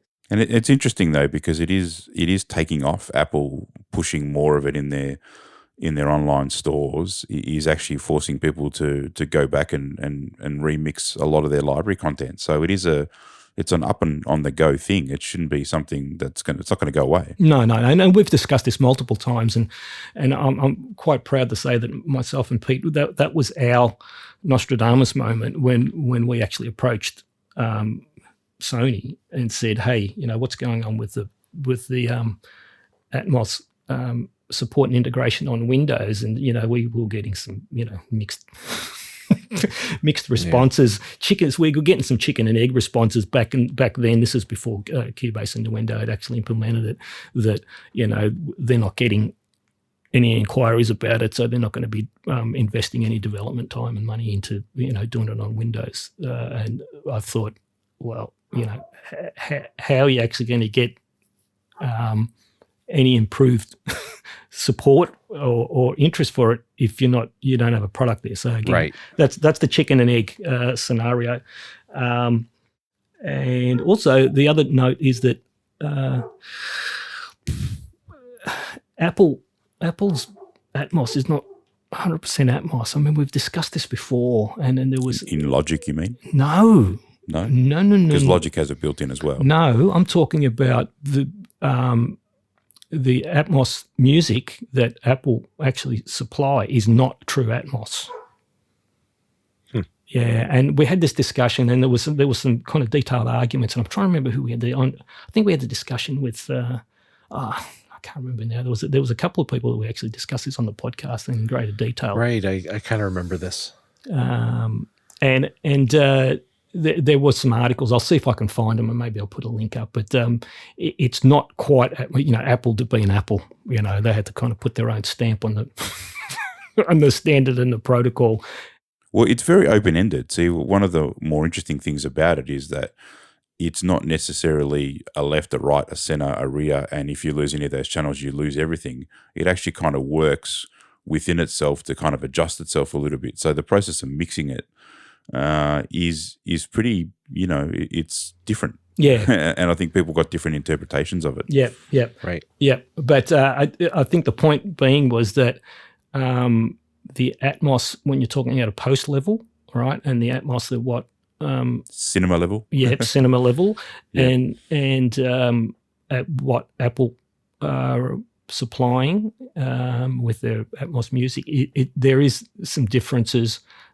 There is a very detailed argument. I'll see if I can find it. I'll link it probably makes sense though, because you're probably talking about a lot of older recordings or older music libraries that there's really no way to make them true Atmos. It's just that you're enhancing the experience. Yep. As opposed to doing something brand new, film score, cinema, where you do have that ability to really push the codec really hard. Yeah. Look, I remember from the article there was some contention that they've fludged some of the requirement. Just a way to charge more. Well, it's just Apple being Apple. I'll just leave it at that. So the only other just with the new releases, one that is kind of not ominous, but one that there was no Live 12. So Ableton Live 12 was supposed to be one that I think a lot of people were waiting on, and I'm wondering that would have to be to do with Apple Silicon, I would suggest. And the last Ableton Live 11, that was February 2021. So, I'll probably, I won't be surprised if 12. Yeah, it'll be out next week. Yeah, just straight after I'm editing the show and the thing comes up. Right. So, okay. Well, let's move on to the other area. That this is another discussion. There was an ongoing discussion back in the last show we did. Was the chip shortages. Now, initially it was the converter shortages due to that AKM fire from memory. Remember, we had numerous discussions over that one, and that was impacting the industry at a great level. And then just to put a cherry on the top, then while that was still playing out with the converter shortages, in comes the chip shortages with the FPGAs. So it was like a double whammy. And those changes to the FPGA, not to the changes to the FPGA, the changes to the converters was also forcing firmware and driver changes, which was interesting. And I've got a bit of a story to kind of just cover on that one as well. Now, Chris, have you got anything that you can give us? So it's been a good 9 months since the last time we spoke. There's still shortages, and not only that, the shortages now are turning into a lot. Even things like XMOS chips and bits and pieces actually becoming now very expensive. Yep. So we've seen a bit of an upturn in a lot of the products that we import. Going up by hundreds and hundreds of dollars, especially digital mixers, high-end interfaces, hundreds and hundreds of dollars US more expensive purely because of the price of some of these chips. So and there's good and bad on that. The bad is, it becomes a little bit less affordable for people. The good is we've, talked to a lot of manufacturers that we deal with saying, well, this has actually forced us to develop our own platform moving forward to design products on to avoid this happening again.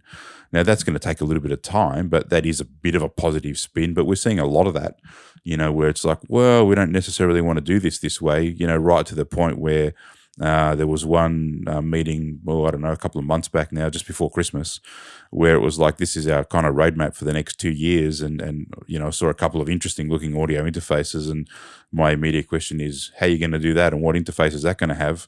And the immediate answer is, we're not really sure yet. We're just waiting, because the way we would traditionally do it is not available to us anymore. So, this is not going away. But, I think there'll be a turn where a lot of manufacturers of products will be certainly seeking other ways to do stuff. Yeah. Well, I mean, the out there is, you mentioned XMOS, right? So that's like a dedicated OEM DSP chip, a processor chip. I mean, the out there is FPGA, but now we're having major shortages of FPGA, right? Yes. The Xilinx is kind of really rare, and I've spoken to Matthias from RME about this, and he said not only is it very difficult to get the required quantity of chips, he goes, but as you mentioned, the pricing has just gone, and then of course that gets passed on to the consumer. I mean, there's been not massive, but there's been quite substantial price increases across that product line as well. And again, and there's more coming. Yep. And look, and just on a quick note, I mean, they're having to re-engineer stuff as well. So, the AD with the converter, when they changed the converters, it wasn't as simple as just like, hey, throw the converter in. There was firmware and driver. And I've had board changes too. And what, sorry? Board changes. Oh, yeah, of too. course. There's been a lot of redevelopment. Yep, of course. So there's that expense there. And then when we're talking about the drivers and whether you're dealing with you're developing in-house or you're dealing with third-party OEM, they had to deal with that significant change. RME kind of absorbed it pretty easily because they do all that in-house stuff. but they still, there was still some significant re-engineering.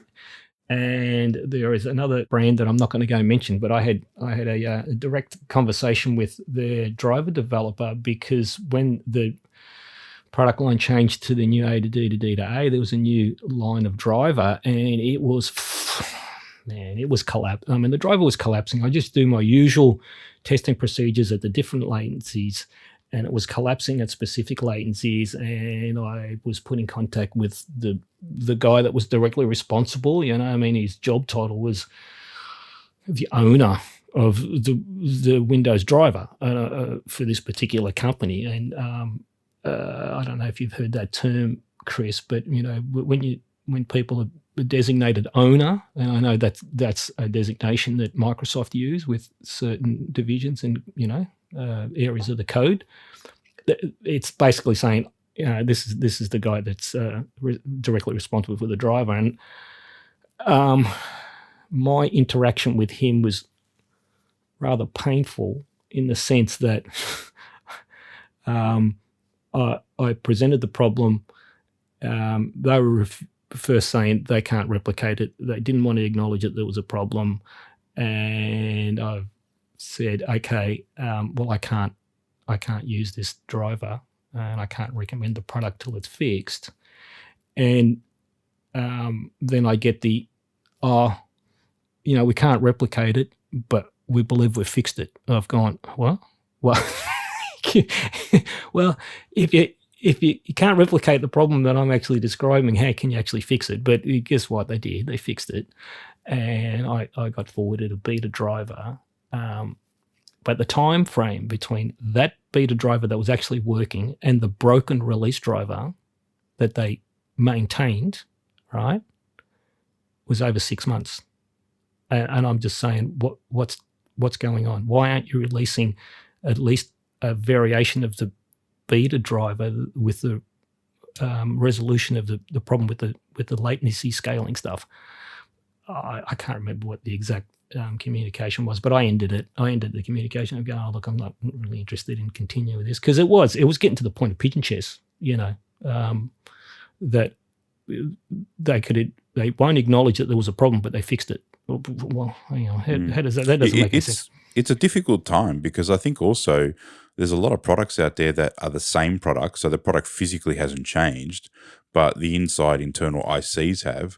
When they're beta testing or they're doing new software in the future, they really need to make sure that both variations or multiple variations of the product are working moving forward. And that makes it way more difficult. And that's going to, all manufacturers are going to have that problem. Yep. And they need to be well on top of it. They can't be ignoring that they changed the chip, 3 years ago, and nobody's tested that particular model because they didn't have it handy. Yeah. There's going to need to be some real stepping up in the way that drivers are tested, moving forward, and especially with new OSs coming through too. Yeah.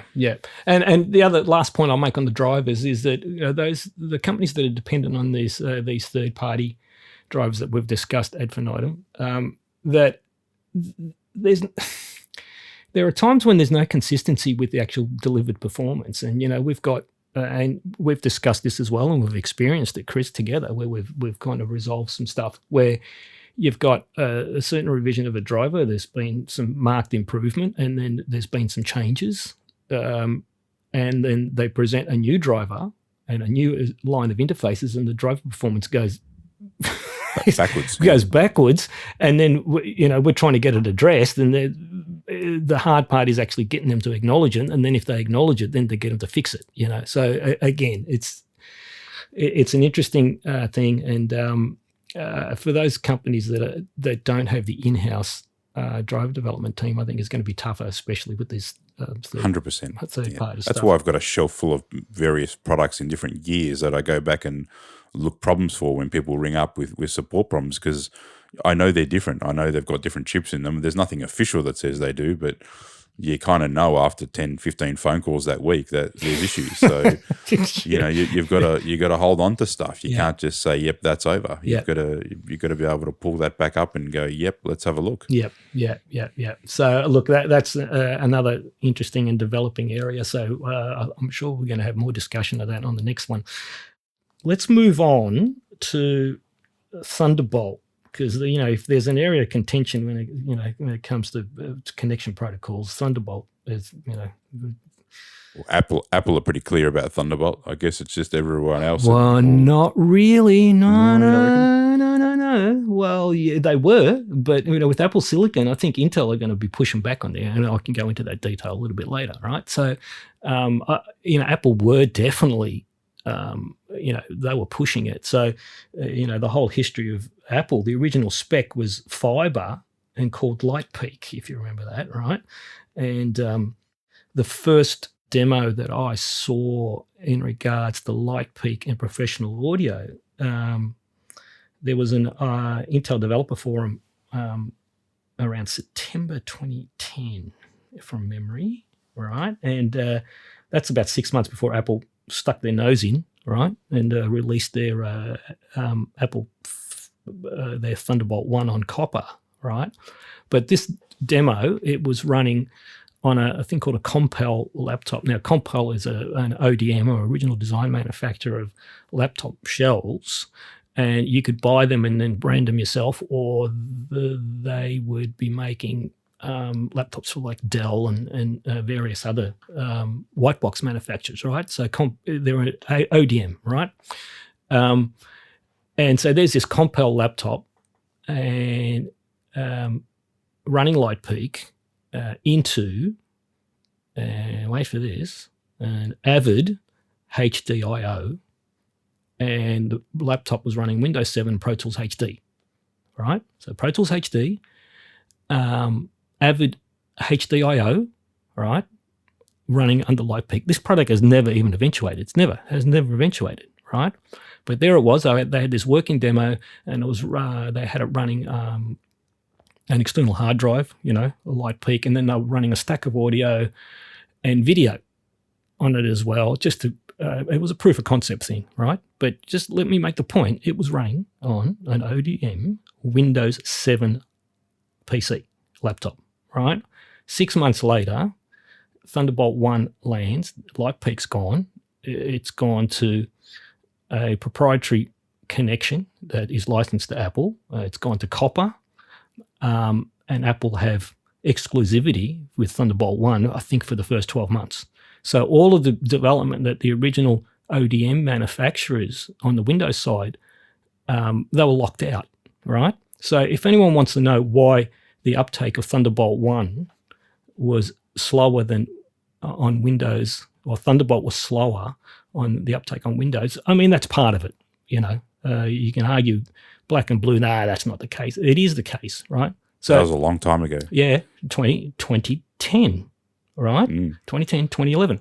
So Thunderbolt 1, Thunderbolt 2 was pretty much the Windows ODMs, they couldn't give a shit, seriously. I mean, that's an Apple thing. That was the problem, why there was a very limited uptake. It's basically because Apple stuck their nose in, had a proprietary bloody licensed connector that you needed to pay licensing fee to, and all the rest of it. And all of the development that they originally done on the Windows platform with LightPeak had gone out the window, because then they got locked out for 12 months. Now, 12 months is a long time in anyone's business when it comes to this type of stuff. So, they left it to Apple. Thunderbolt 2 on Windows, I had one machine with Thunderbolt 2. It was great, right? Thunderbolt 2 card, I think I've discussed this before. You know how many landed in Australia, Chris and Pete? 7. 2 cards. Guess who? And I got one, right? So that was awesome. And the thing is that I had actually Thunderbolt working with various audio interfaces, RMA and links, on Windows 7. It's not even officially supported. Pete can vouch for this. It wasn't even officially supported until, I think, Anniversary Edition, from memory, right? We never officially supported Thunderbolt 2 because of the security issues with it. Right. Because it had direct memory access. Yeah. But we started supporting Thunderbolt with Thunderbolt 3. And it was that was with Anniversary Edition from memory. But that's 2015, somewhere around there. So 2016, somewhere around there. Yeah, Anniversary was 2016. Yeah. So, well, there you go, right? So Thunderbolt 1 and 2, essentially Apple domain. I had it working on Windows 7 when it wasn't supposed to, but it did. There's a lot of Thunderbolt interfaces that came out with that Thunderbolt 2 protocol, right? So for Windows, it was a bit of an anomaly, right? Then Thunderbolt 3 came out. We could use the adapters, so we started getting a bit of a foothold. But to me, the horse had bolted.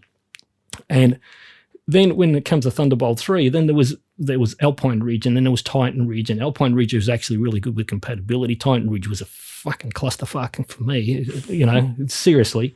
And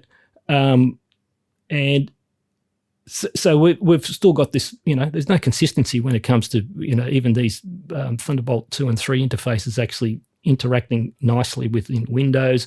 Then there was a driver change where we went from, the WHQL to a DCH, and then the DCH, they actually separated the control panel from the driver. Pete knows all of this type of stuff. And then, then there was mismatches between the driver and the bloody control panel, and fuck, mate, it was shit fight. And you wonder why no one started using it. Fucking shitstorm, right? Yeah. Shitstorm. So my all of the systems that I was releasing to the clients with Thunderbolt compatibility, and which was rock solid, was using the early WHQL driver, right?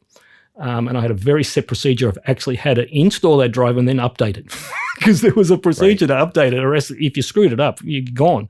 And you probably went into the BIOS and turned off the security and stuff for it too, which is where most people get choked up. Yeah, no, I didn't. I kind of left the security stuff. Because it was either that or you had to permit each specific device through that control panel app and a bunch of other stuff.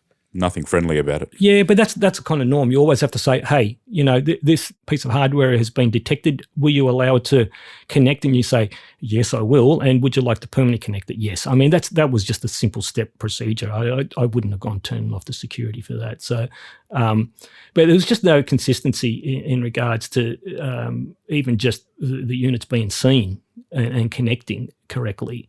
And then I had clients that, they've got my perfectly working WHQL driver, and then they buy an updated audio interface from a particular brand, and I'm not going to name them, but they're very focused on Thunderbolt devices, but not so much on Windows. And for some reason it wouldn't connect, and so they got the support in it to remote in, and then they went and updated my WHQL driver to the DCH and completely fucking hosed this configuration, right? And then I got the client screaming at the other end, right? I've gone, why the hell would you let this guy actually in? Oh, well, it was working, then it disconnected, and then I'm thinking it could have been a heap of stuff. Could have been the quality of the cable you were using. It could have been the adapter. It could have been, various other things. Why don't you contact me first instead of, throwing the baby out with the bathwater? So this is, again, my contention with Thunderbolt is there's really no consistency. And so that's Thunderbolt 3. And then there's, to make it even more complicated, there's different revisions within Alpine Ridge and Titan Ridge. So it's just it's a crapshoot, right? Absolute crapshoot. It was a frustrating period of time, because I think at the same time, people were reading great things about, really good performance with certain interfaces using Thunderbolt 2 or 3, and they wanted to get on board. I mean, that was driving a lot of that too, wasn't it, really? Because, the performance was good. Yeah, of course. Is good, yeah. Of course. And who do you think one of the drivers was? Me, with my database, right? I mean, it's phenomenal performance, right? It's PCI level performance on the good ones. And I had, the interface manufacturers coming back to me saying, like, why can't you guys sort this stuff out? Because they just wanted to be able to support it on Windows as well. Yeah, but the thing is, it's not a Windows problem. It's there are lots of people involved. Yeah, well, and Intel have to personally qualify every device, all right? Intel and the motherboard manufacturer, and then Microsoft, and then the device manufacturer. Yeah, but Intel they need to qualify every single Thunderbolt device, even though they've released the Thunderbolt spec to the USB consortium, right? And this is where we're going to move on to Thunderbolt 4, all right? And I've had various discussions with Chris about this, going, mate, can you get your head around this? I can't get my head around this, because the thing for me was, okay, Thunderbolt 4 was now supposed to be integrated at the CPU level with Intel. And I'm thinking, where? Because it's not happening on the desktop. The desktop, they're still using a dedicated controller, and there is a dedicated controller, Thunderbolt 4 controller, right? And there's actually two controllers, one for host and one for client, right? And I'm going, where's this dedicated Thunderbolt 4? And I dug a bit deeper and I went, it's on certain mobile chips, right? So certain laptops, there is a native Thunderbolt 4 controller on the chip, but not on the desktop. The desktop still needs an independent controller. And then we've got the USB 4 conundrum, right? So if Thunderbolt 3 wasn't bad enough with the cables and the protocols, Chris, remember, the cable minefields, you've got active and passive, right? So active Thunderbolt cables that have actually got a little bit of electronics in each end. They've got and dropping a lot of cash for. Yep. And then you've got the passive USB-C ones that don't work for Thunderbolt, but the Thunderbolt can work for USB-C, right? And then with the USB-C, you also had these ones. Remember the data versus the charging. And I remember there was an audio interface manufacturer accidentally put data-only charging cables in with the fucking interfaces. Yes, I remember that. And you're going to go, there's no, look, hey, if there wasn't enough confusion with the Thunderbolt 3 cabling. No, that's just a factory problem. Yeah. Well, we even run into that with USB. Like half the stuff that you buy on Amazon, they're actually charging cables. They're barely capable of doing normal USB. Yeah. It's a lot of confusion. Yep. So there you go. So anyway, Thunderbolt 3 became royalty-free in 2019. So we'll just remember that point, right? Released to the USB consortium, which they used to form USB 4. But wait for it. Thunderbolt under USB 4 is not full Thunderbolt, and it runs in a thing called an alternative mode. Right? What the fuck is an alternative mode, and how that actually is going to present to an audio interface? I have no idea. Right? No idea. Absolutely no idea. So, the confusion reigns, and Thunderbolt 4 is also the other contention is that if you have a Thunderbolt 4 powered laptop or a desktop, and the Thunderbolt 3 to Thunderbolt 2 converters are not guaranteed to work. And there's no Thunderbolt 4 to Thunderbolt 2 converters, all right? So if you've got a Thunderbolt 2 interface, mate, you're almost on a desert if you've got a Thunderbolt 4. And then there's all these mixed reports. Some say that the Apple one works better than the StarTech one, and then some are saying vice versa, and some saying neither of them are working. And I've gone, oh joy, right? Now, and here's the question, and this is where Chris can actually probably chip in a bit.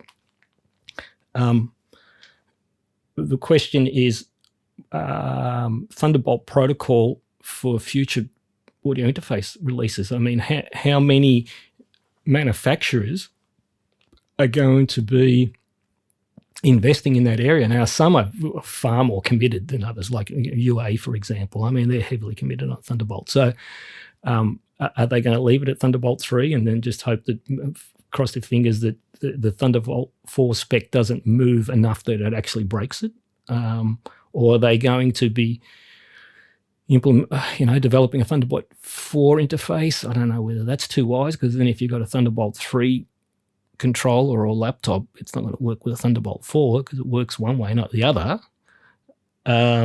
So what are your feelings there? Well, the companies that I talk to in regard to this, I can tell you the answer is pretty clear. They don't know. I mean, they're waiting to see. They haven't lost interest in it, but they're certainly waiting. There's no real rush to jump into Thunderbolt, 4 or 5. I mean, I just think they're waiting to see what happens and certainly looking for other options. Yeah, right. Well, it's interesting. I mean, the thing that I'm seeing is that most of the development is veering away from there, and they're going more into USB. Most of them never moved beyond Thunderbolt 2. Like even a lot of the ones with the the USB Type-C connector on the back that looks like Thunderbolt 3, they're actually 2. Yeah. Correct. Yep. Yep. Yep. So, And I don't think that's going to change. I think you'd be kind of crazy not to look at USB at this point, because the market's too big to leave one platform completely out, because we're seeing, new motherboards, new chipsets that don't look like they're going to support Thunderbolt in any way, shape, or form. So it is interesting period of time. well, I mean, there's a Thunderbolt add-on card, and that's the one that confirmed for me that there is actually a Thunderbolt controller. And I dug in a little bit deeper, and then I found out that there's 2 controllers, and I don't know who names this stuff. So Goshen Ridge is for the devices, and Maple Ridge is for the host. All right, so there's 2 separate controllers, and if you're making an audio interface, you're going to have to buy a Goshen Ridge controller, right? And they're expensive. Yeah, and Matthias from RME actually made it very, very clear that the reason that they dropped their Thunderbolt development was that they were waiting on the Thunderbolt 3 controller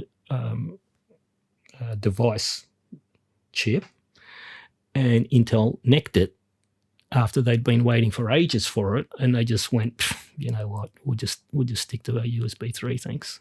So that's one interface manufacturer. They've just stuck their hand up and going, we're not touching Thunderbolt moving forward. So, but also one that has made the USB 3 3.1 spec interface work performance-wise as good as anything else, and that's the key here. Like, why haven't there been a lot of other manufacturers, at that point too? Like, why there's no reason why you can't make a really high performance interface with the USB 3.1 host. No, but they don't. There really isn't. They don't have the resources, Chris, and we've discussed this numerous times. Yeah. They don't have the development resources. The guys at RME that do the driver and the firmware, You've been doing it for a long time. Yeah, no, they're part same 2 guys. Yeah, the same, the 2 brothers, and they've been there since 1997 or something. I mean, it's just amazing. So, Lynx is another company that do their in-house stuff as well, but that's a smaller team. But they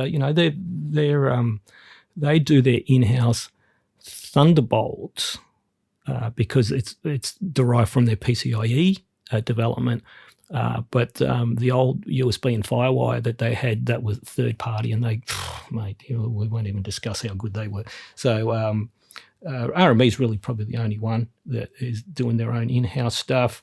UA do their in-house Thunderbolt, but the USB is, again, it's just a typical third-party Thesicon. Let's just bounce on top of that OEM solution and put a nice window dressing. Yeah, a lot of potential. It just needs a bit of focus, and I don't know.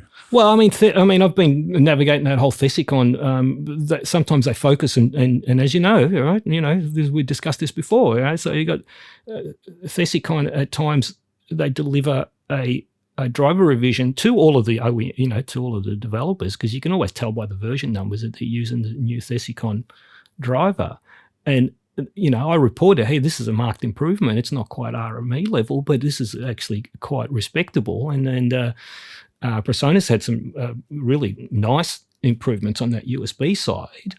But then some manufacturers moved to the later revision of it, and the thing went backwards. And we had that direct experience. We don't have to name the company, but we had that direct experience, Chris. We worked together and went, what the fuck is going on here? Can we fix this? And they did. But, it took them a while.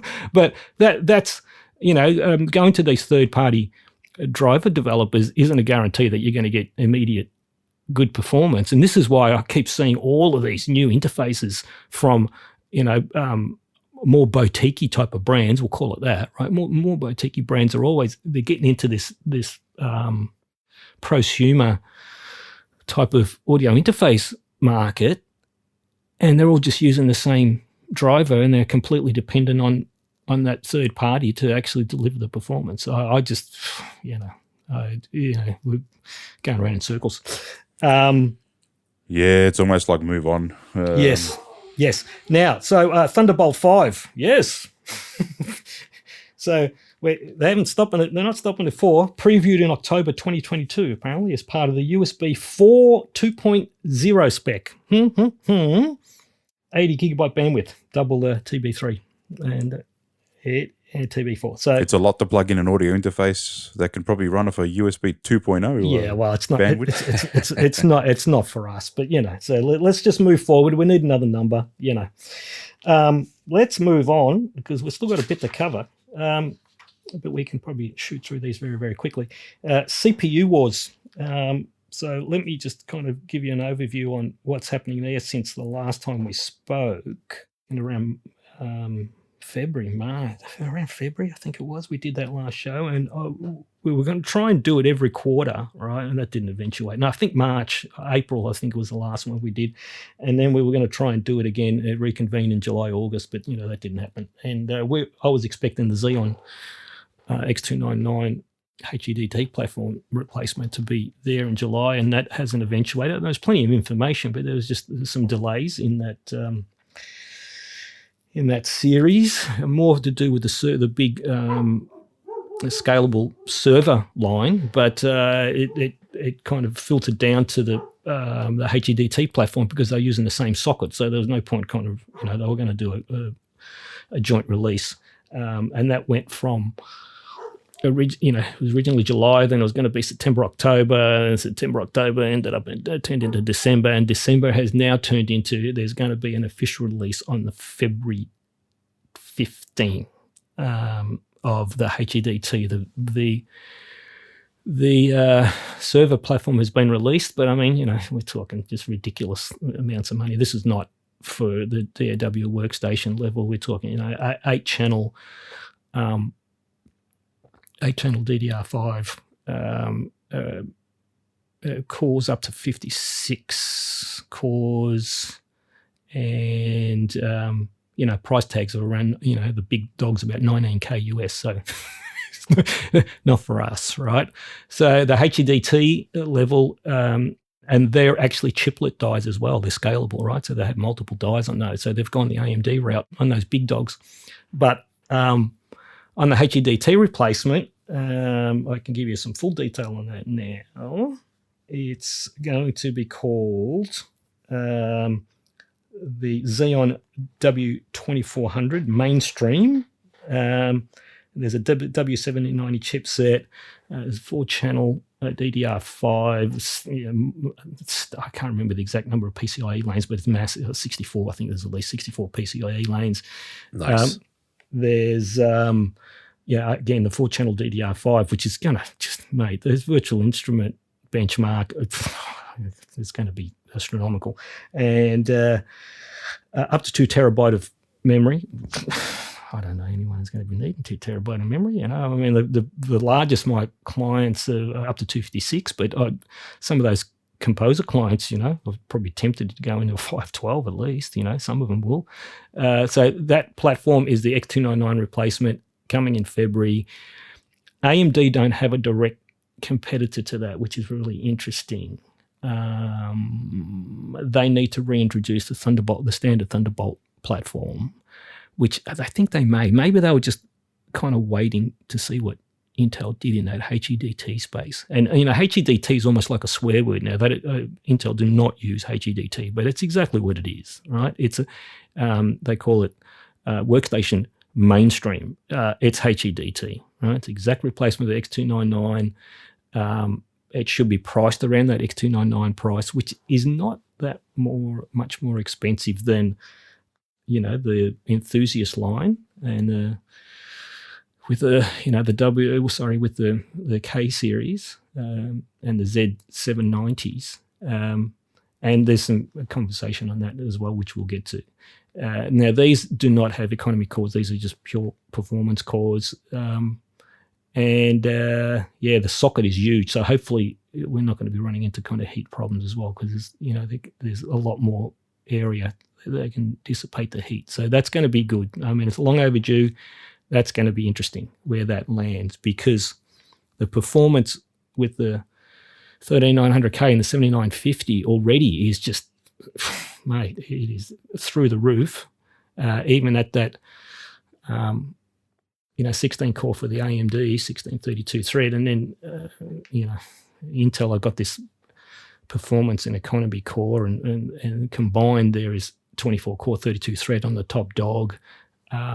Look, that seems to be working fine, that whole hybrid idea. I've never liked it. Pete, I've always had a bit of a qualm about it, and there's already problems developing with that whole hybrid architecture, because I'm not quite sure how the API works in conjunction with the DAW thread management. But there's already some confusion there with some of the DAWs being reported. Steinberg have stuck their hand up and said, we do not officially support 12 or 13 gen Intel CPUs, because there is some confusion with some of the processors landing accidentally on the E-cores. Now, this is a bit of a bone of contention for both me and you, Pete, because they said that like background rendering. Yeah, I can understand that, right? They can land on the E-cores because it's not a priority thread, right? But they said real-time audio, and I'm going, that was strange. Well, I mean, how the hell? How the hell can real-time audio not be regarded as a background process? I don't know, Pete. You're the code guy. Help me out here. Yeah, I have a lot of respect for the folks at Steinberg, and they're a good partner. So I'm not going to assume too much about what's going on back there. But that was a really strange. Like, every so often they put out an article, and I scratch my head when I look at it. I'm like, where on earth did this come from? Like, is this some other random team inside, and somebody thinks they found something and decides to write about it without checking with anybody? But yeah, the whole idea that real-time audio is a background process was, I don't know what the right term to use is here, but it doesn't sound correct at all. No, well, I can use a word. Yeah. There's plenty of words. There's a lot of confusion about foreground and background processes in Windows, and this is just another chunk of stuff that's going out as misinformation. If it's not running as a Windows service or something like that, it's a foreground process. If you have an app, if you can trace it down to a window in your application, that's a foreground process. Yes. And most ASIO drivers and stuff don't run as a Windows service. They're loaded in process in the application. Yes. And then the rest is kernel drivers, which certainly don't count as background. That's important. And, not to throw this term out here again, if you use MMCSS, that kind of completely removes that distinction, because they become super high priority threads regardless. So I don't know what's going on there. Yeah, that was a really strange one, and so their solution, and they always come up with workarounds and solutions. Their solution is to use a level of core offense, either disable the E-cores, but it's kind of like cutting your arm off. The E-cores are super useful for things like when you know how to use them. Like, not everything needs to be max performance, in an application or in the OS. Yeah, but I mean, we also got to make the point that the E-cores are actually equivalent to 7th to 9th gen. 7th to 9th gen core, 7th to 9th gen, but without hyperthreading. But, in the 13900K, there's 16 of them.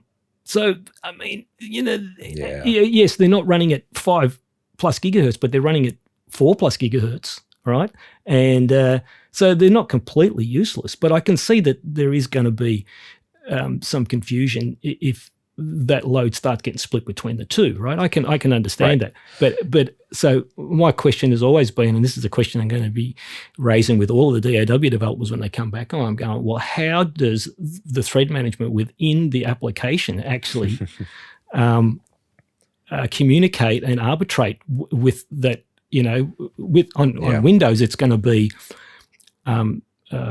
thread director, right? So thread director. So how does the DAW actually communicate with the thread director to then actually assign the threads to the specific cores, right?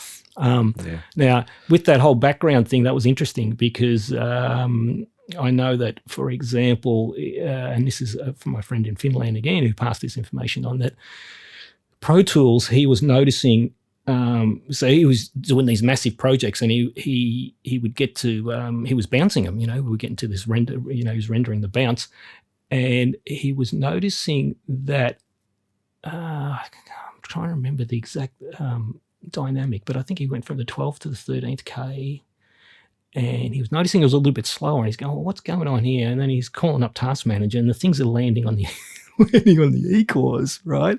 Hang on, that's kind of weird, but that's a background process, right? So, so I could kind of understand it, and then he found that using the Steinberg affinity trick, right, that if he just assigned Pro Tools just to the P cores and let the E cores just do, other background stuff, right, that he would improve his render times. Now, we're not talking massive amount, but we're talking enough for, Right. we're talking like a film or a whole album or something like that he was actually using, that he was saving himself some time by actually doing this affinity trick. So the question is, are the DAW applications having to navigate this whole core affinity now, and how do they do it? And is it through the thread director? So there's all of these questions getting thrown up, right? So, and this is my dislike for this whole hybrid type of thing, because I knew there was going to be a bit of a cluster.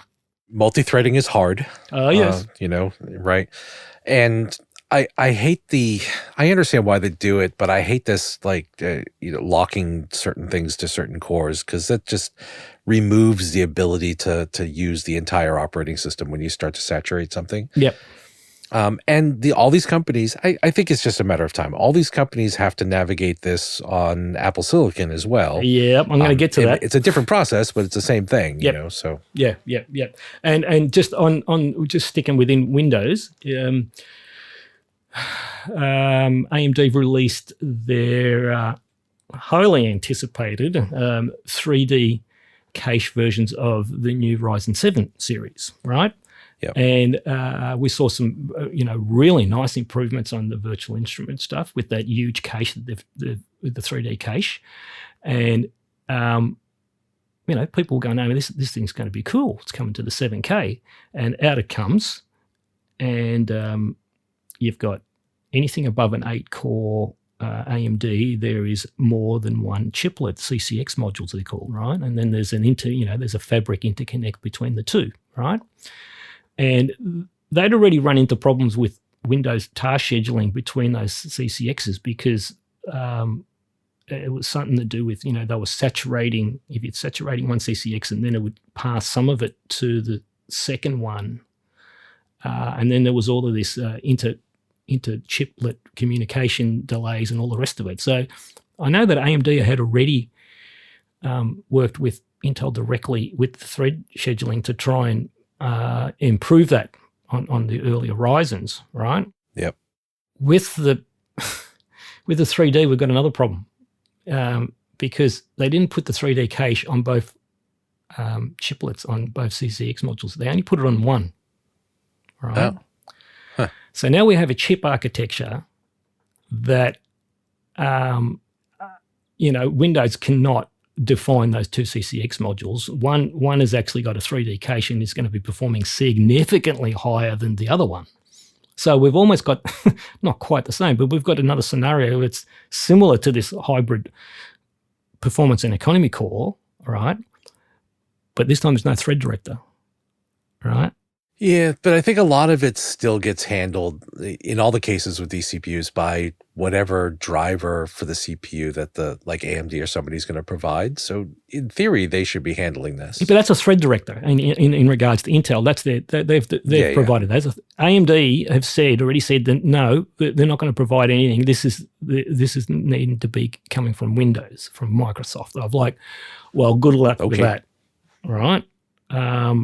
So that's an interesting one. Now, and you mentioned the OS X with the Apple Silicon, with the performance and the economy cores. I don't think it is as problematic, but I have had some passing conversations with some developers that have said, no, that we have had some threading problems where we had to ensure that the stuff was actually landing on the performance cores and it wasn't somehow trickling across to the E. So, they're still navigating that same type of level. And you'll find that many of, because you've run into this before, the ones that said no, they've had no problem, may just not realize that they have a problem.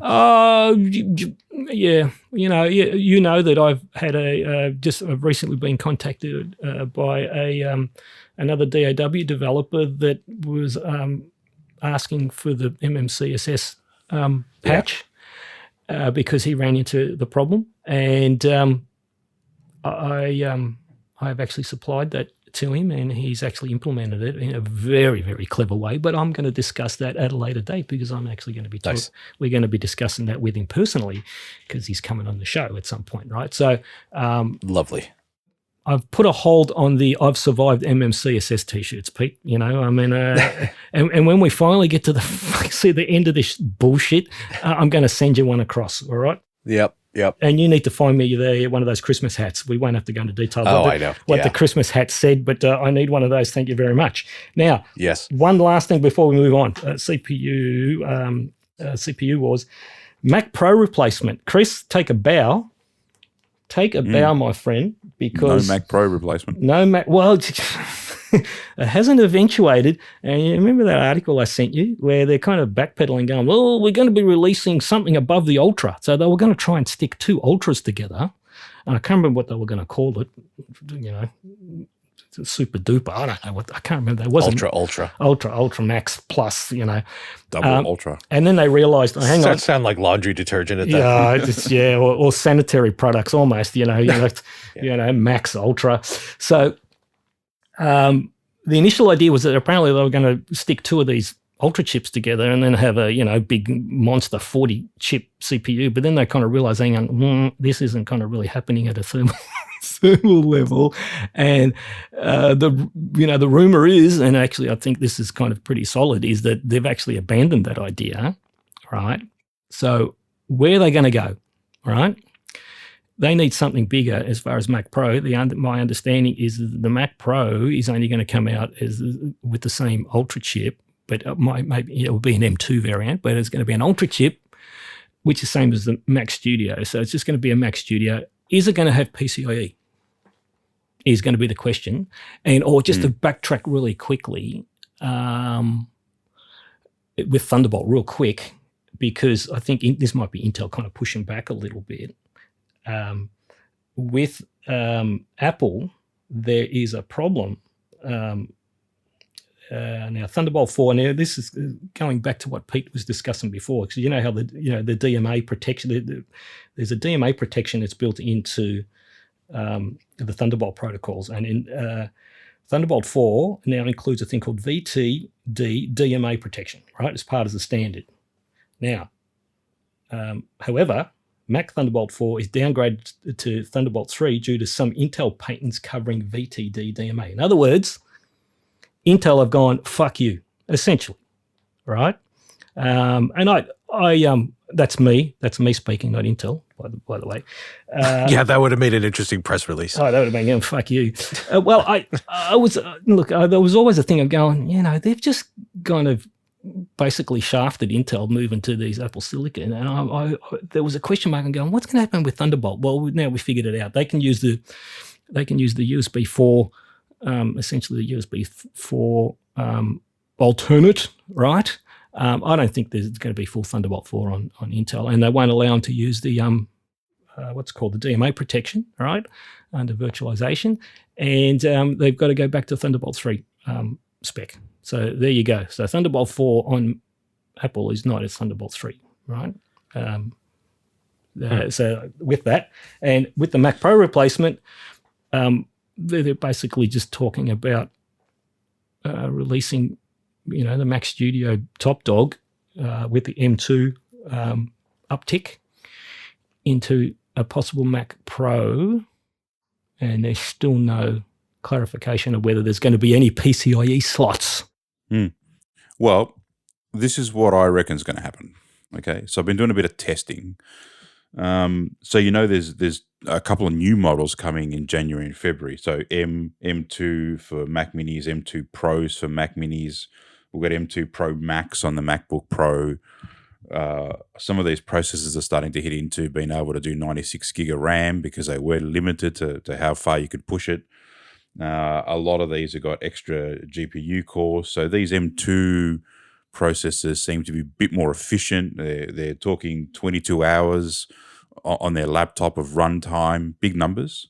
None of these machines are out yet, so no one's really been able to confirm any of that. But I did read one very interesting line on the Mac Mini, which I haven't seen before, and it was a bit of a audio reference.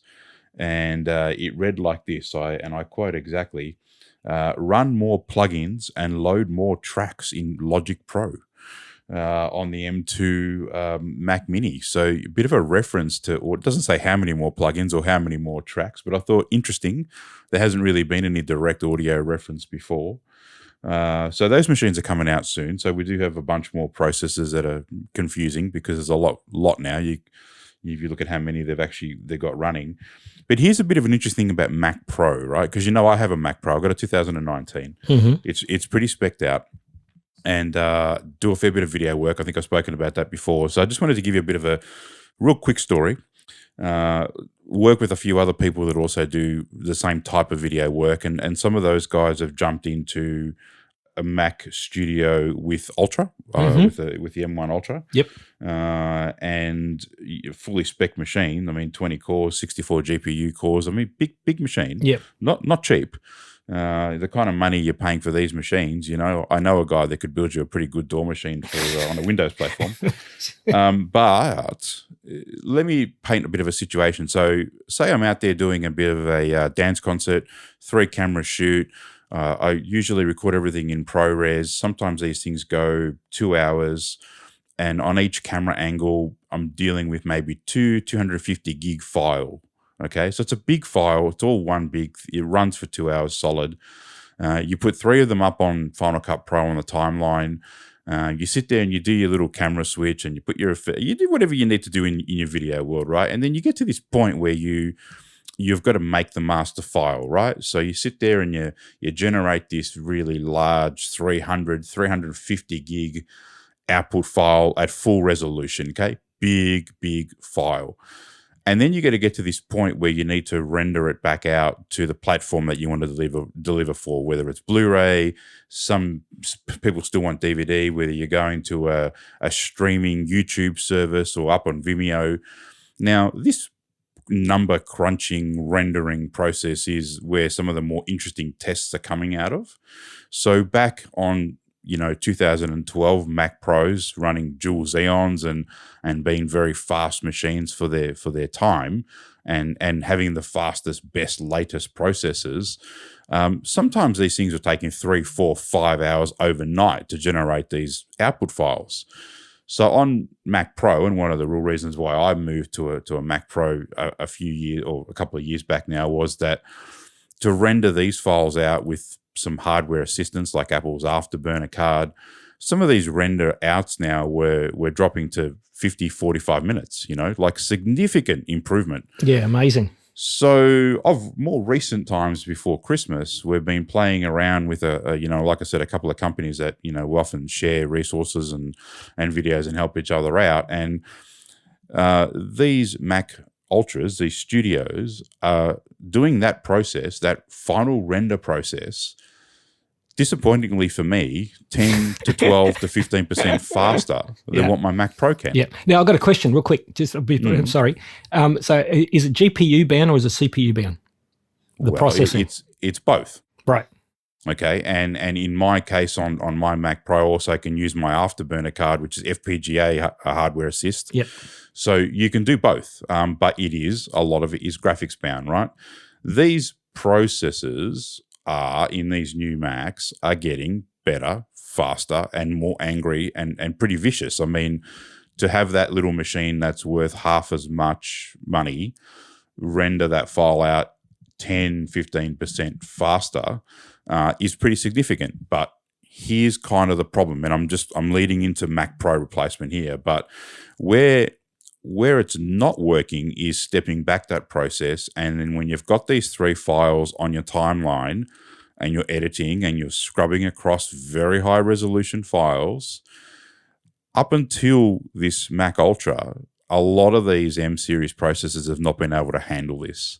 Dropping frames, not really doing the very quick background rendering when you're making changes quick enough, being very frustrating to edit. It's a bit like having an audio interface driver not working correctly in your DAW, and then half the time it doesn't play and stop correctly.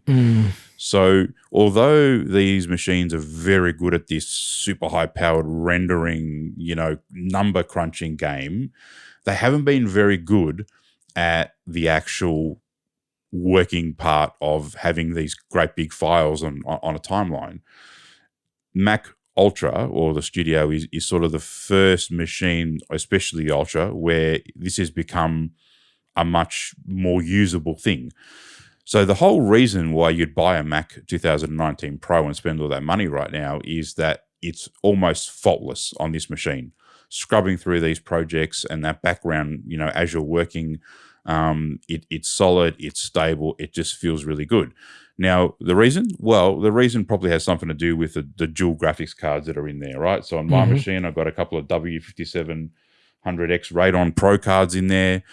So the question really about the Mac Pro is, I don't think we're going to see it in that form.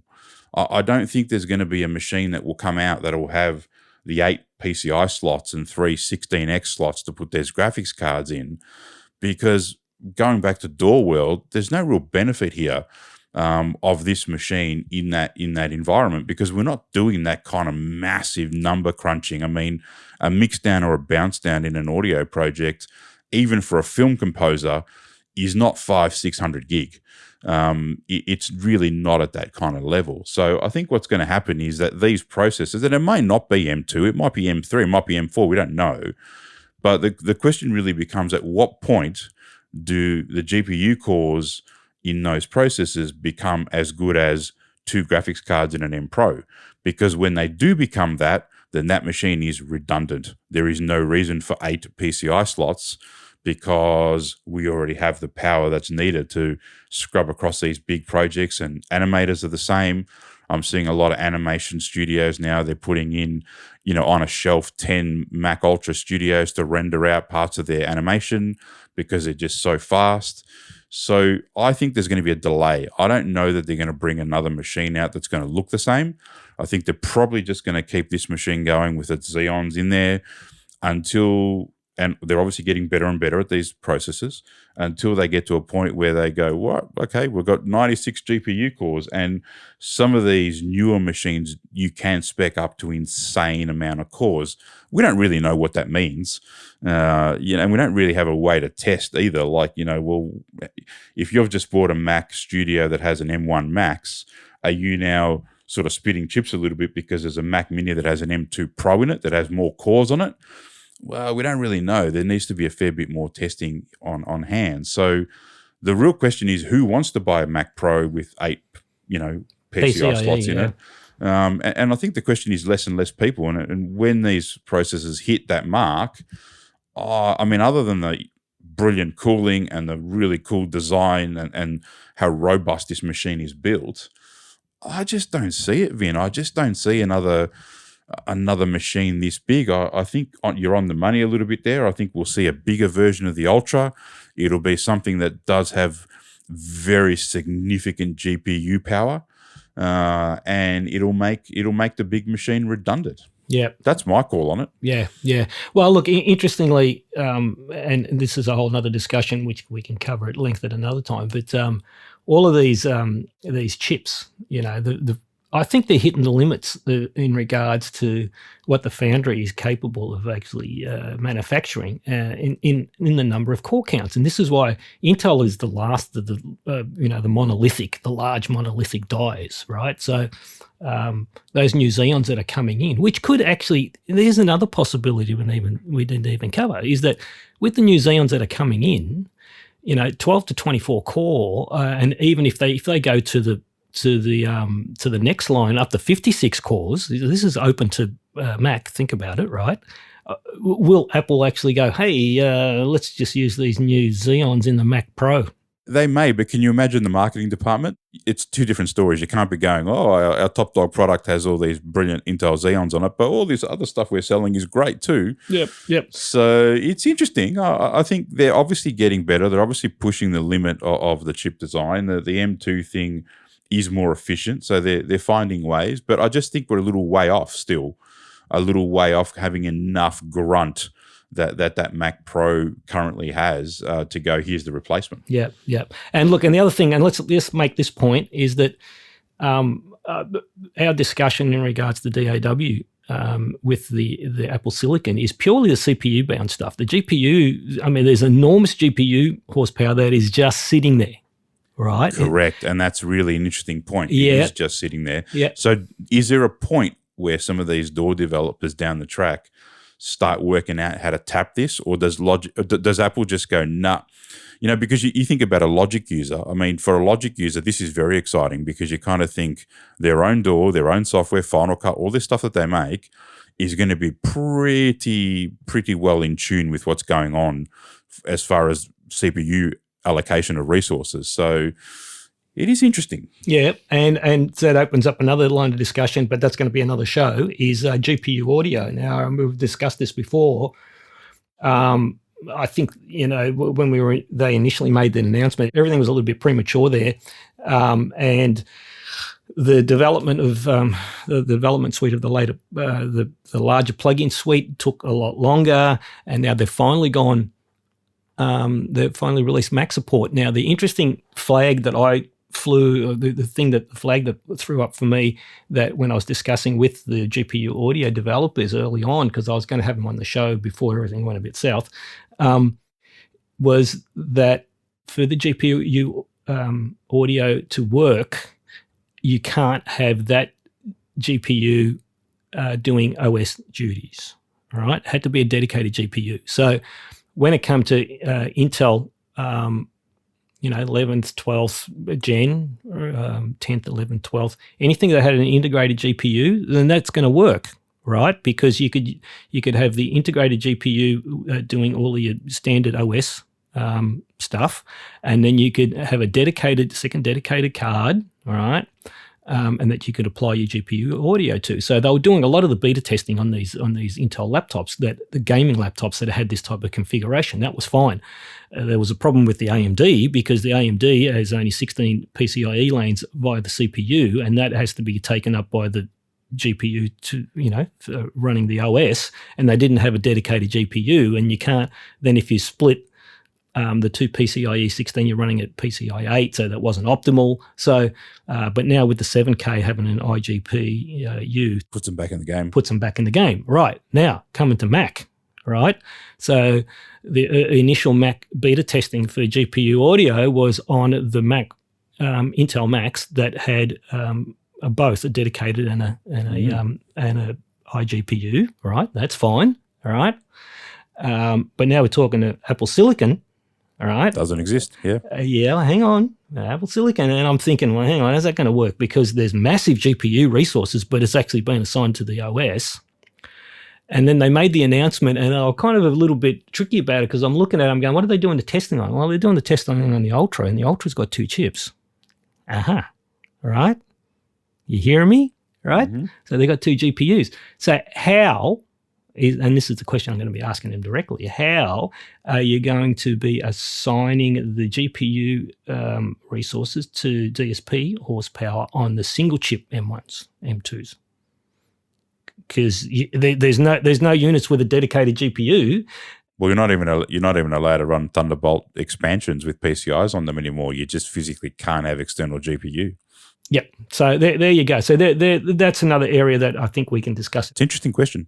Yep, we're going to discuss that in a later show. There is more to that. Like, if you run machine learning workloads on a PC, they can use the GPU while the GPU is also being used for display. So it's not an either or, but there's some negotiation that has to happen. Yeah. But the other processor that gets ignored in all this is the NPU. So Apple Silicon's got their processing unit on theirs. We've got ours on our ARM processors and stuff as well. And I think it'll only be a matter of time before folks start to realize how they can use that, because it has a lot of similarities to the way a GPU operates. What's an NPU? Sorry, Pete. The numerical processing unit, or the neural processing So it's unit. like a coprocessor. Yeah, so people think of it mostly for machine learning, but all those machine learning workloads today are running on GPU stuff anyway, except now there's dedicated processors for machine learning stuff in most of the ARM-based devices now. Right. Okay. Well, look, again, that's another one, and I'm looking forward to having the GPU audio guys on because it's developing at a nice rate now, and with the M1 type of support coming up, that's going to be a question I'm going to ask them. So much work for these DAW developers that they need to do right now, isn't there? The whole new Mac platform, or everything going on with new processors. It's like, they're sitting there scratching their heads going, we don't know what to do first. Yeah. Hey, let's just move on real quickly because, mate, this is going to be a 3-hour show. And you've been in fine form, I must say, Vin. You've barely stopped, mate. Have you taken any breaths at all? Oh, I think so. Yeah, no. Oh, I don't know. Yeah, no. Good on you. All right, so let's revisit Windows 11, Pete, because as you know, I've never really been convinced, and I'm still not convinced. Let's read the room 15 months on, Pete. So can you give us anything there? Sure. It's kind of the same as other rollouts that we've had. It had some hiccups at the beginning. It's at that point now where things are stabilizing and the uptake is there. I'm not going to share any numbers, but it's meeting expectations in terms of the number of people that are upgrading to it and how they're using it. Yep. And I know I'm involved in a few other sort of hobby communities like astrophotography and a bunch of other stuff. So it's not just audio that I'm tracking for this. And so I see that getting significant uptake in those communities as well, now that the teething pains are mostly gone. So I'm a little bullish on it. We'll see how that goes. Yeah. Okay. So, I mean, the thing that I've been monitoring is just feedback on how the comparative performance between Windows 11 and Windows 10. Now, I mean, if you've got an AMD machine, you're quite open to use either or, obviously. But if you're using, except when it comes to the 3D, because from the information that I've got is that the changes that are going to be needed on to run the 3D with the thread management is going to be Windows 11 only, which is interesting in itself. So with the Intel 12th and 13th, you don't really have a choice. And again, that was my bone of contention because, I did a whole stack of testing with Windows 10 and I wasn't seeing any kind of performance benefit in Windows 11 until everything went completely sideways. And I can't remember what the exact process was, but it ignored the P cores, went to the E cores. And I went, right. Okay, yep, Windows 11 it is. I'm getting some, mixed feedback on performance problems within Windows 11 and whether it's kind of updates or DPC type of stuff and even with the DPC stuff, and I've had this discussion with you offline, but I don't mind sharing it now, is that my initial 12th gen Windows 11 development was greatly delayed because I was seeing these ridiculous kind of levels of latency reports in the latency Mann application. But I actually engaged some of my supplier development engineers with the motherboard manufacturers, and I said, look, is this a problem at the motherboard chipset level, CPU, or is it a Windows 11 problem? And these guys were great. I mean, they went and they replicated the exact problem across multiple motherboards and even had competitors board. They even grabbed some competitor boards, right? And they're saying, we're seeing this on multiple boards. We don't know exactly what it is, but there's a good possibility that it could be the actual application, the latency Mann application, having a problem with Windows 11, and they haven't updated it, Pete, right? So yeah, it had a problem with Windows 10 when it came out as well, if you recall. Yeah, that was the other latency Mann reporting one. The other one. Yeah, that was the other. Yeah, the other one didn't work. So my suspicion, because it wasn't DPC latency, it was another one. I can't remember what it was called. It was at the top, but it was just like through the roof. And so what I did is I switched off the latency Mann application, and because my DPC latency was fine. And then I ran a whole series of stress tests and benchmarks and everything else, and it didn't blink. So I'm thinking, I reckon it's a reporting anomaly within it could be within that latency mon thing. Because if it was more of a hardware problem, I would have actually seen it. But it is interesting. And again, even like last week, I was reading just some feedback where someone just said, "Look, I went to Windows 11. It didn't work. I just formatted, went back to Windows 10, and everything's working perfectly," which is kind of interesting because I mean, in regards to their audio interface and their graphics cards and chipset drivers and all the rest of the stuff, that would have been the latest and latest, right? It's working beautifully in Windows 10. Wasn't working for them in Windows 11. I think this was an AMD machine actually. So that's the thing that I'm still kind of concerned about, and it is. It's kind of interesting. I just read this morning, it's just kind of perfect timing, is that Windows 10 download sales end January 31st. So at the end of this month, they're actually ending Windows 10 online sales. That doesn't mean that I still can't buy it as an OEM or retail, but online sales, they're actually necking. Now, I don't know if you knew that one. Can't buy it in a shop? No, you can buy it in a shop, but you can't buy it online. Oh, okay. But that's the first step, isn't it? All right. So I reckon they're going to run the stocks down, and then they're going to force everyone to Windows 11. So that's my concern in that. Well, the support date is 2025, I think, is when it goes out of support. So, this is just the usual ramp down leading up to that. Yeah. Well, 2 years. Okay. Do we think that there's a bit of a difference between people coming from Windows 10 and doing an upgrade on the machine to 11 to somebody doing a completely clean install with an 11 disk? Because most users wouldn't be doing that. They'd just be upgrading their old system with, tons of software they've been installing over the last 5 years, whatever, and ending up with, something that's a bit clunky, which is what happens. Yeah, I don't know whether myself and Pete are going to land on the same page here, but my opinion is that even doing point yearly upgrades, I've seen systems hosed, completely hosed performances where we've had to actually redo the whole things, right? So it's been a bit of a mixed bag. So I've got some clients that I call my hybrid clients where they're running also a high level Adobe stuff as well as their DAWs, right? So they've got high level DAW stuff, they're doing music composition, but they're also doing a lot of Adobe video editing and After Effects and all the rest of it. And Adobe just demands that these operating systems need to be running on kind of the latest revisions, or they won't allow you to install the latest updates, and then they run into problems with clients. So I've got a few clients that I've got my hybrid. We do these hybrid inline updates, but I don't do them as a download update. I actually use it via ISO, and then I go in and I literally have to reconfigure the whole machine again. Right. And that's super smart for you, I think. So. Yeah. And they've kind of worked okay, but before I've gone in and actually, done some tidy up, I've had instances where, perfectly working systems wouldn't even play back one track of audio in Cubase after they did their inline update. I've gone, okay.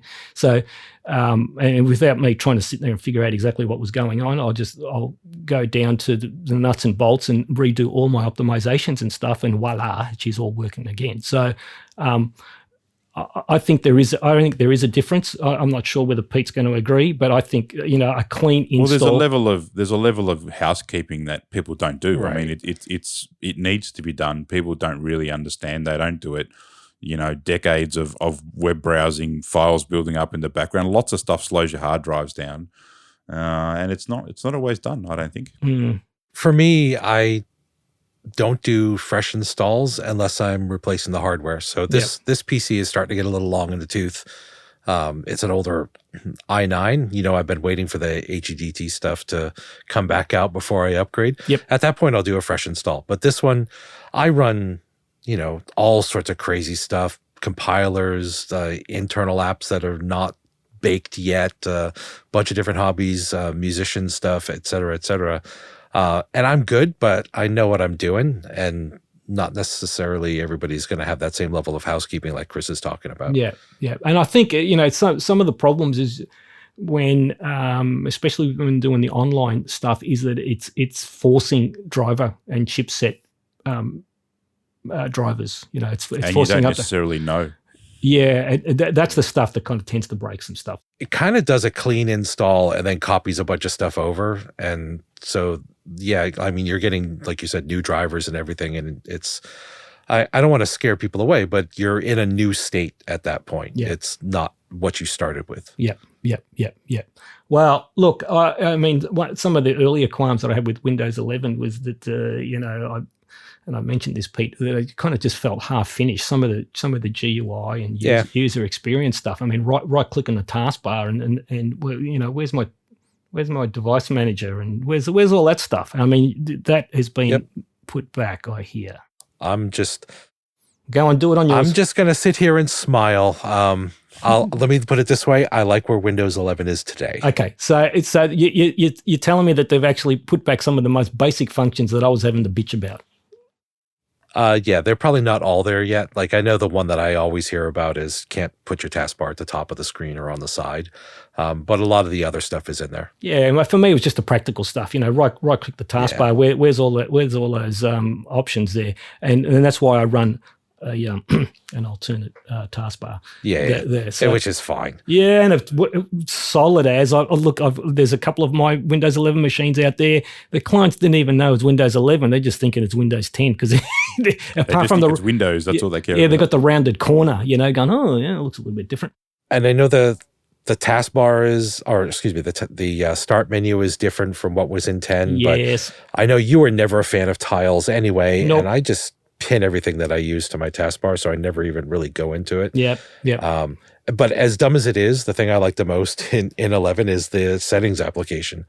It's actually like clean and finished as opposed to what we had in 10. Oh, you had Well, you had it was bipolar. You had two different settings menus. There are still some tiny little pieces that you have to go to control panel for advanced stuff, which you'll run into, like some of the power management settings.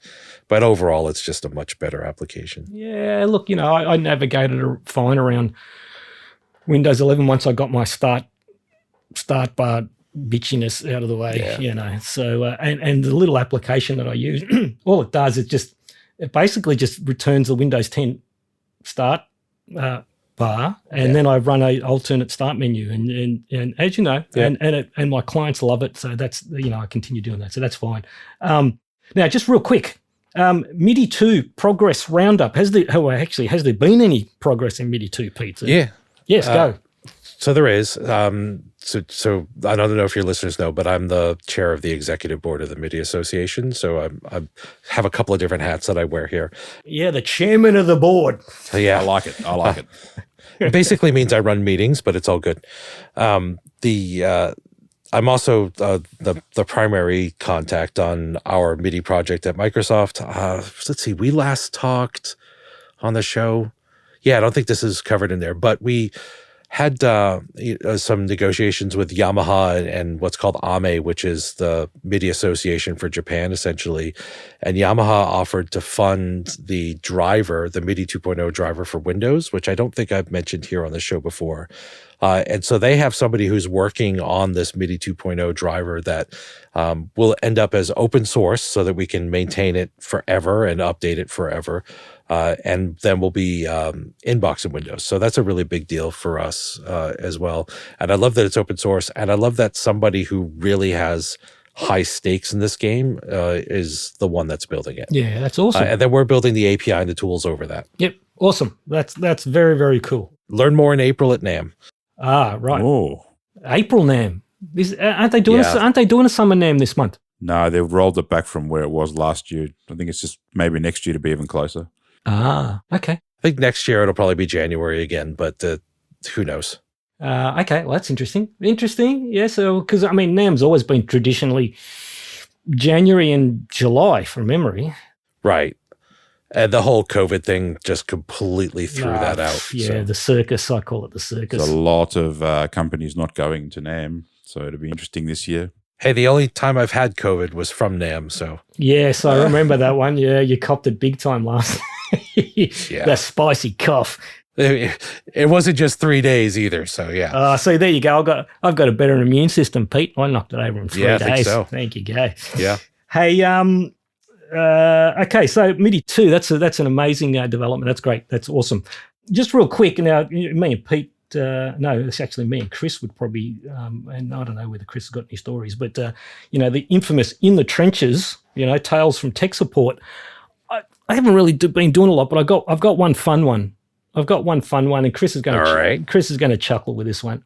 So I've got a good friend and client who's a professional mastering engineer here in Melbourne, and he was he's cross-platform, so he bought himself a new Mac Studio to do actually some Amos stuff, and he calls me and he's a bit sheepy. He's going, "Hey Vin, how you doing?" I'm going, "Yeah, I'm all right, So what's happening?" He says, "I don't know if I want to ask you." I'm going, "Don't be stupid. You've called me.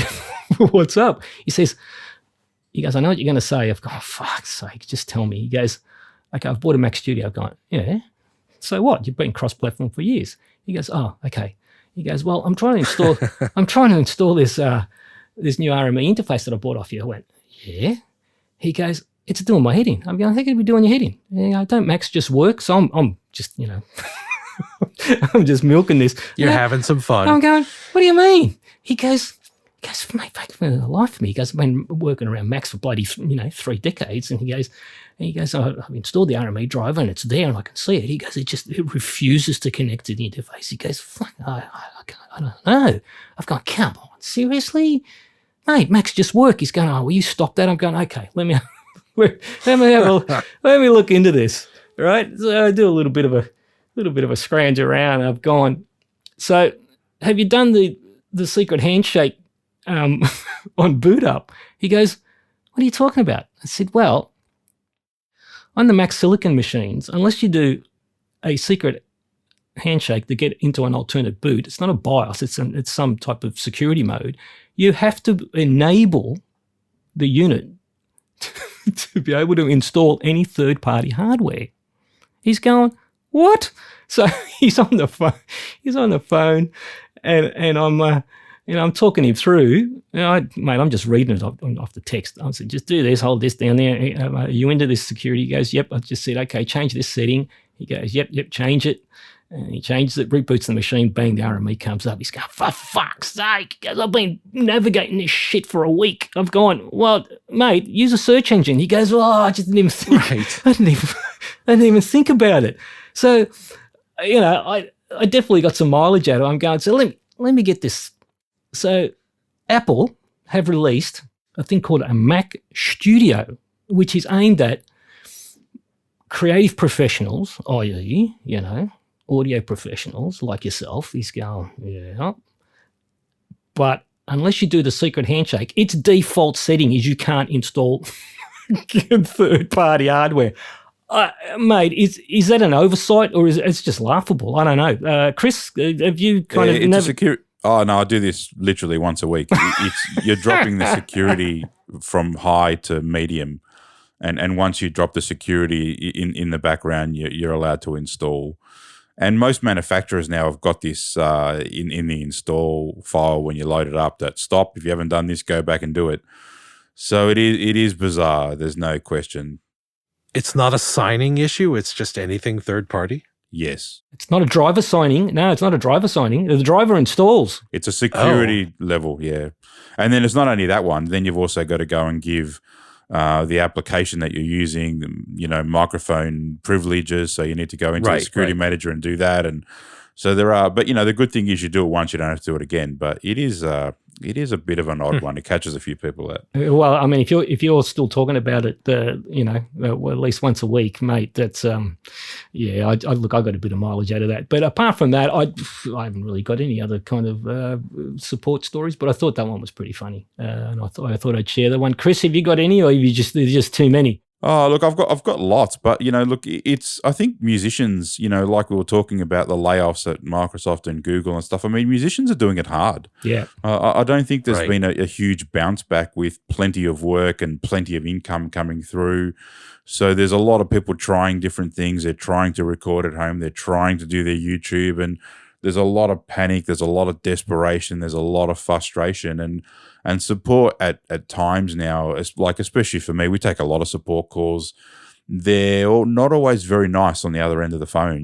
They're just in a state of panic and desperation, and sometimes a lot of frustration. So it's not a real great time for people doing support, I've got to say, and a lot of that sort of started pre-COVID. So it is tough, a lot of the times you're just trying to calm people down going, look, I know how to fix this. We're just going to do this. And I've done that 60 times over. And it's like, yeah, but it hasn't worked. So let's do it, one more time. So a lot of the stories are not very nice, to be honest. It's just, I actually feel for people because they are, with everything else, electricity prices going up, cost of living going up, it's tough. And it's especially tough for musicians. Yeah. Yeah. No doubt about it. Yeah, but that's no excuse to be an ass. It's not, but part of me understands it. Yeah, and look, I've been doing it for a long time, probably over 20 years now, and I think we've fielded more angry calls in the last 2 years than the past 20. Yeah, no question about it. And it's not always things going wrong. It's just people not following the instructions correctly, not reading them, not putting the driver in when they need to, and it doesn't matter. It's both platforms. There's no one that's more fault. And usually it's not even the hardware or the software's fault. So it is tough. It is sometimes I've just got to get off the phone a bit and go a bit of a breather and just go, yep, look, it's not that person's fault, but it is. I don't know. I think we need to start putting them in line with emergency service workers, just it's a tough gig at the moment. Yeah, but again, I'm still going to come back to there's absolutely no excuse to be an arsehole, right? I mean, any time I've spoken to any type of support people, and sometimes I can be a bit assertive if they start breaking out the canned response. I'm going, look, with all due respect, please don't understand where I'm coming from, understand what I'm actually reporting to you. I've done a whole stack of background work. It is very, very easy. If you don't know the answer, it'd be better for you to say, I don't know the answer. Allow me some time to attempt to get it for you. Don't go giving me some. Well, they're reading the script, aren't they? Yeah, they're scripting. Don't go reading the script, right? And even if I'm agitated, I don't get angry. There's no point, right? Because these poor people are doing the best that they can. This is the resources that they have. So I'm always very upfront. I'm going to just say, listen, if you don't have the immediate response, just don't be afraid. It's because they're all getting monitored and everything's getting graded. And how was your support experience? Fucking poor bastards, right? And I'm like going, look, if you don't have the answer, then if you attempt to get it for me, look, I've got, for example, and this is really, really quickly, my domain got spoofed, right? And so I was getting idiots spamming people using at AAVIM.com.au in their emails, but it's a spoofed email, right? But they'd spoofed my bloody domain. And so there's all these security procedures or protocols that you need to actually get certification for. And it's all under the thing called DMARC, right? And there's various different levels, SVP and DKIM. And what that does is that once you get all of these certifications, is that any email is sent from your domain. And I mean, Chris, this is be interesting for you because your Link Audio's been out there long enough. Because AAVIM technology's been out there for so long, I'm getting spoofed, right? Once you get all the certifications, it actually, if it's not coming from your designated server, right, your IP, it actually immediately blocks them. Now, when I first started my DMARC, and again, I have to have a third-party company that actually monitors these reports because, I'd registered for the DMARC. They send me these reports. I can't decipher them, right? So then I need to employ a third-party company to decipher them. They send me the reports, and I'm looking at them. When I first logged in, I freaked out, right? In the sense that there's the emails that I'd sent, and then there was another 20 from absolutely rogue IPs, domains. But over a period of, about a week, bang, all of them got knocked out. And how this came about is that a good 90+% of my emails were landing in spam boxes because they were blacklisted, Now, that's pretty much fixed. I've still got one more certification that I can't quite get across. I don't know what it is. It says active, but waiting for authorization. This is one last certification. And I've been working with my email provider, because I got a corporate email service, and my domain provider, the people that look after the AAVIM.com.au web store, and they've both been brilliant, but we can't quite connect the dots. We can't figure out why this last certification hasn't got across the line. Now, what am I going to do? Start screaming at these guys? No, I'm going to just say, okay, we're missing something. Let's see if we can actually resolve it, right? And has it been frustrating? Phew, betcha. I'm trying to email clients important information. 90% of them are landing in spam. They're not getting a reply. Then I'm getting this nasty email back going, why the fuck haven't you bloody replied? I've gone, well, I have 3 times, and I've gone, hang on, what's going on here? Check your spam. Definitely impacting business. Yeah. Well, it's just frustrating. So that's something I had to chase. That's something that I had to chase up. So look, again, and that's going back to, I don't yell at support people. I don't care who they are, whether it's on a phone or whether it's in an instant message or an email. There's no point, because these people are doing the best they can. Yes, I get frustrated when I'm dealing with support guys from professional audio companies that are reading off a canned response and then just dismiss it. Oh yeah, that system's not qualified. Sorry, we can't help you. What? Okay, right. Yeah, support people, waiters, cashiers. No reasons to be jerks to any of them. So. No. And you know what? I think that's a good point to end this one, guys, because it's going to be a 3-hour one. And again, Joe Rogan, eat your heart out, mate, because here we go. We're over the 3-hour mark. Like you said, you don't do things in halves. Well, I don't do things in halves, but this is the comeback one. So I kind of had a whole bucket load of shit that I needed to kind of dump. You could do it in fast forward, so it's like. Could you imagine me in fast forward? I already sound like I'm in fast forward. Okay, so guys, that was awesome. Thank you very, very much. And again, welcome back.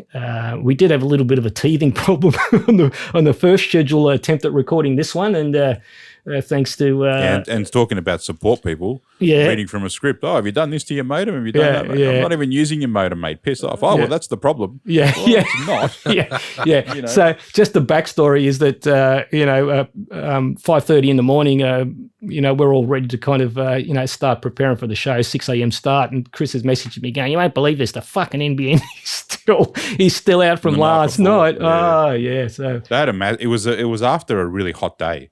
So there was like a 38 degrees here, and something melted in the NBN hub near my area. And the whole area just went out. Yeah, for and sure. I wasn't even getting any up or download connection on my actual cable modem. It was just flashing.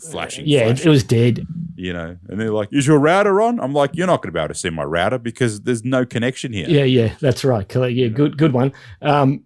And the thing is, just for people that are overseas listening in, NBN is a national broadband network, which is the biggest clusterfuck here in Australia because it's half optical, half copper. Let's not go there. It's another whole show on its own. But when it goes, also the NBN is a separate entity from your ISP provider. So if the NBN goes out, the ISP provider cannot help you. Right? Yes. It not is the connection anymore. Fucking unbelievable. Yeah. So anyway, look, with that one, guys, thank you again. Awesome. You. And I think we should finish it off there. Oh, I think we finished it about 5 minutes ago, didn't we? Yeah, I know. Sorry. Okay, now let's definitely finish it. On to the next.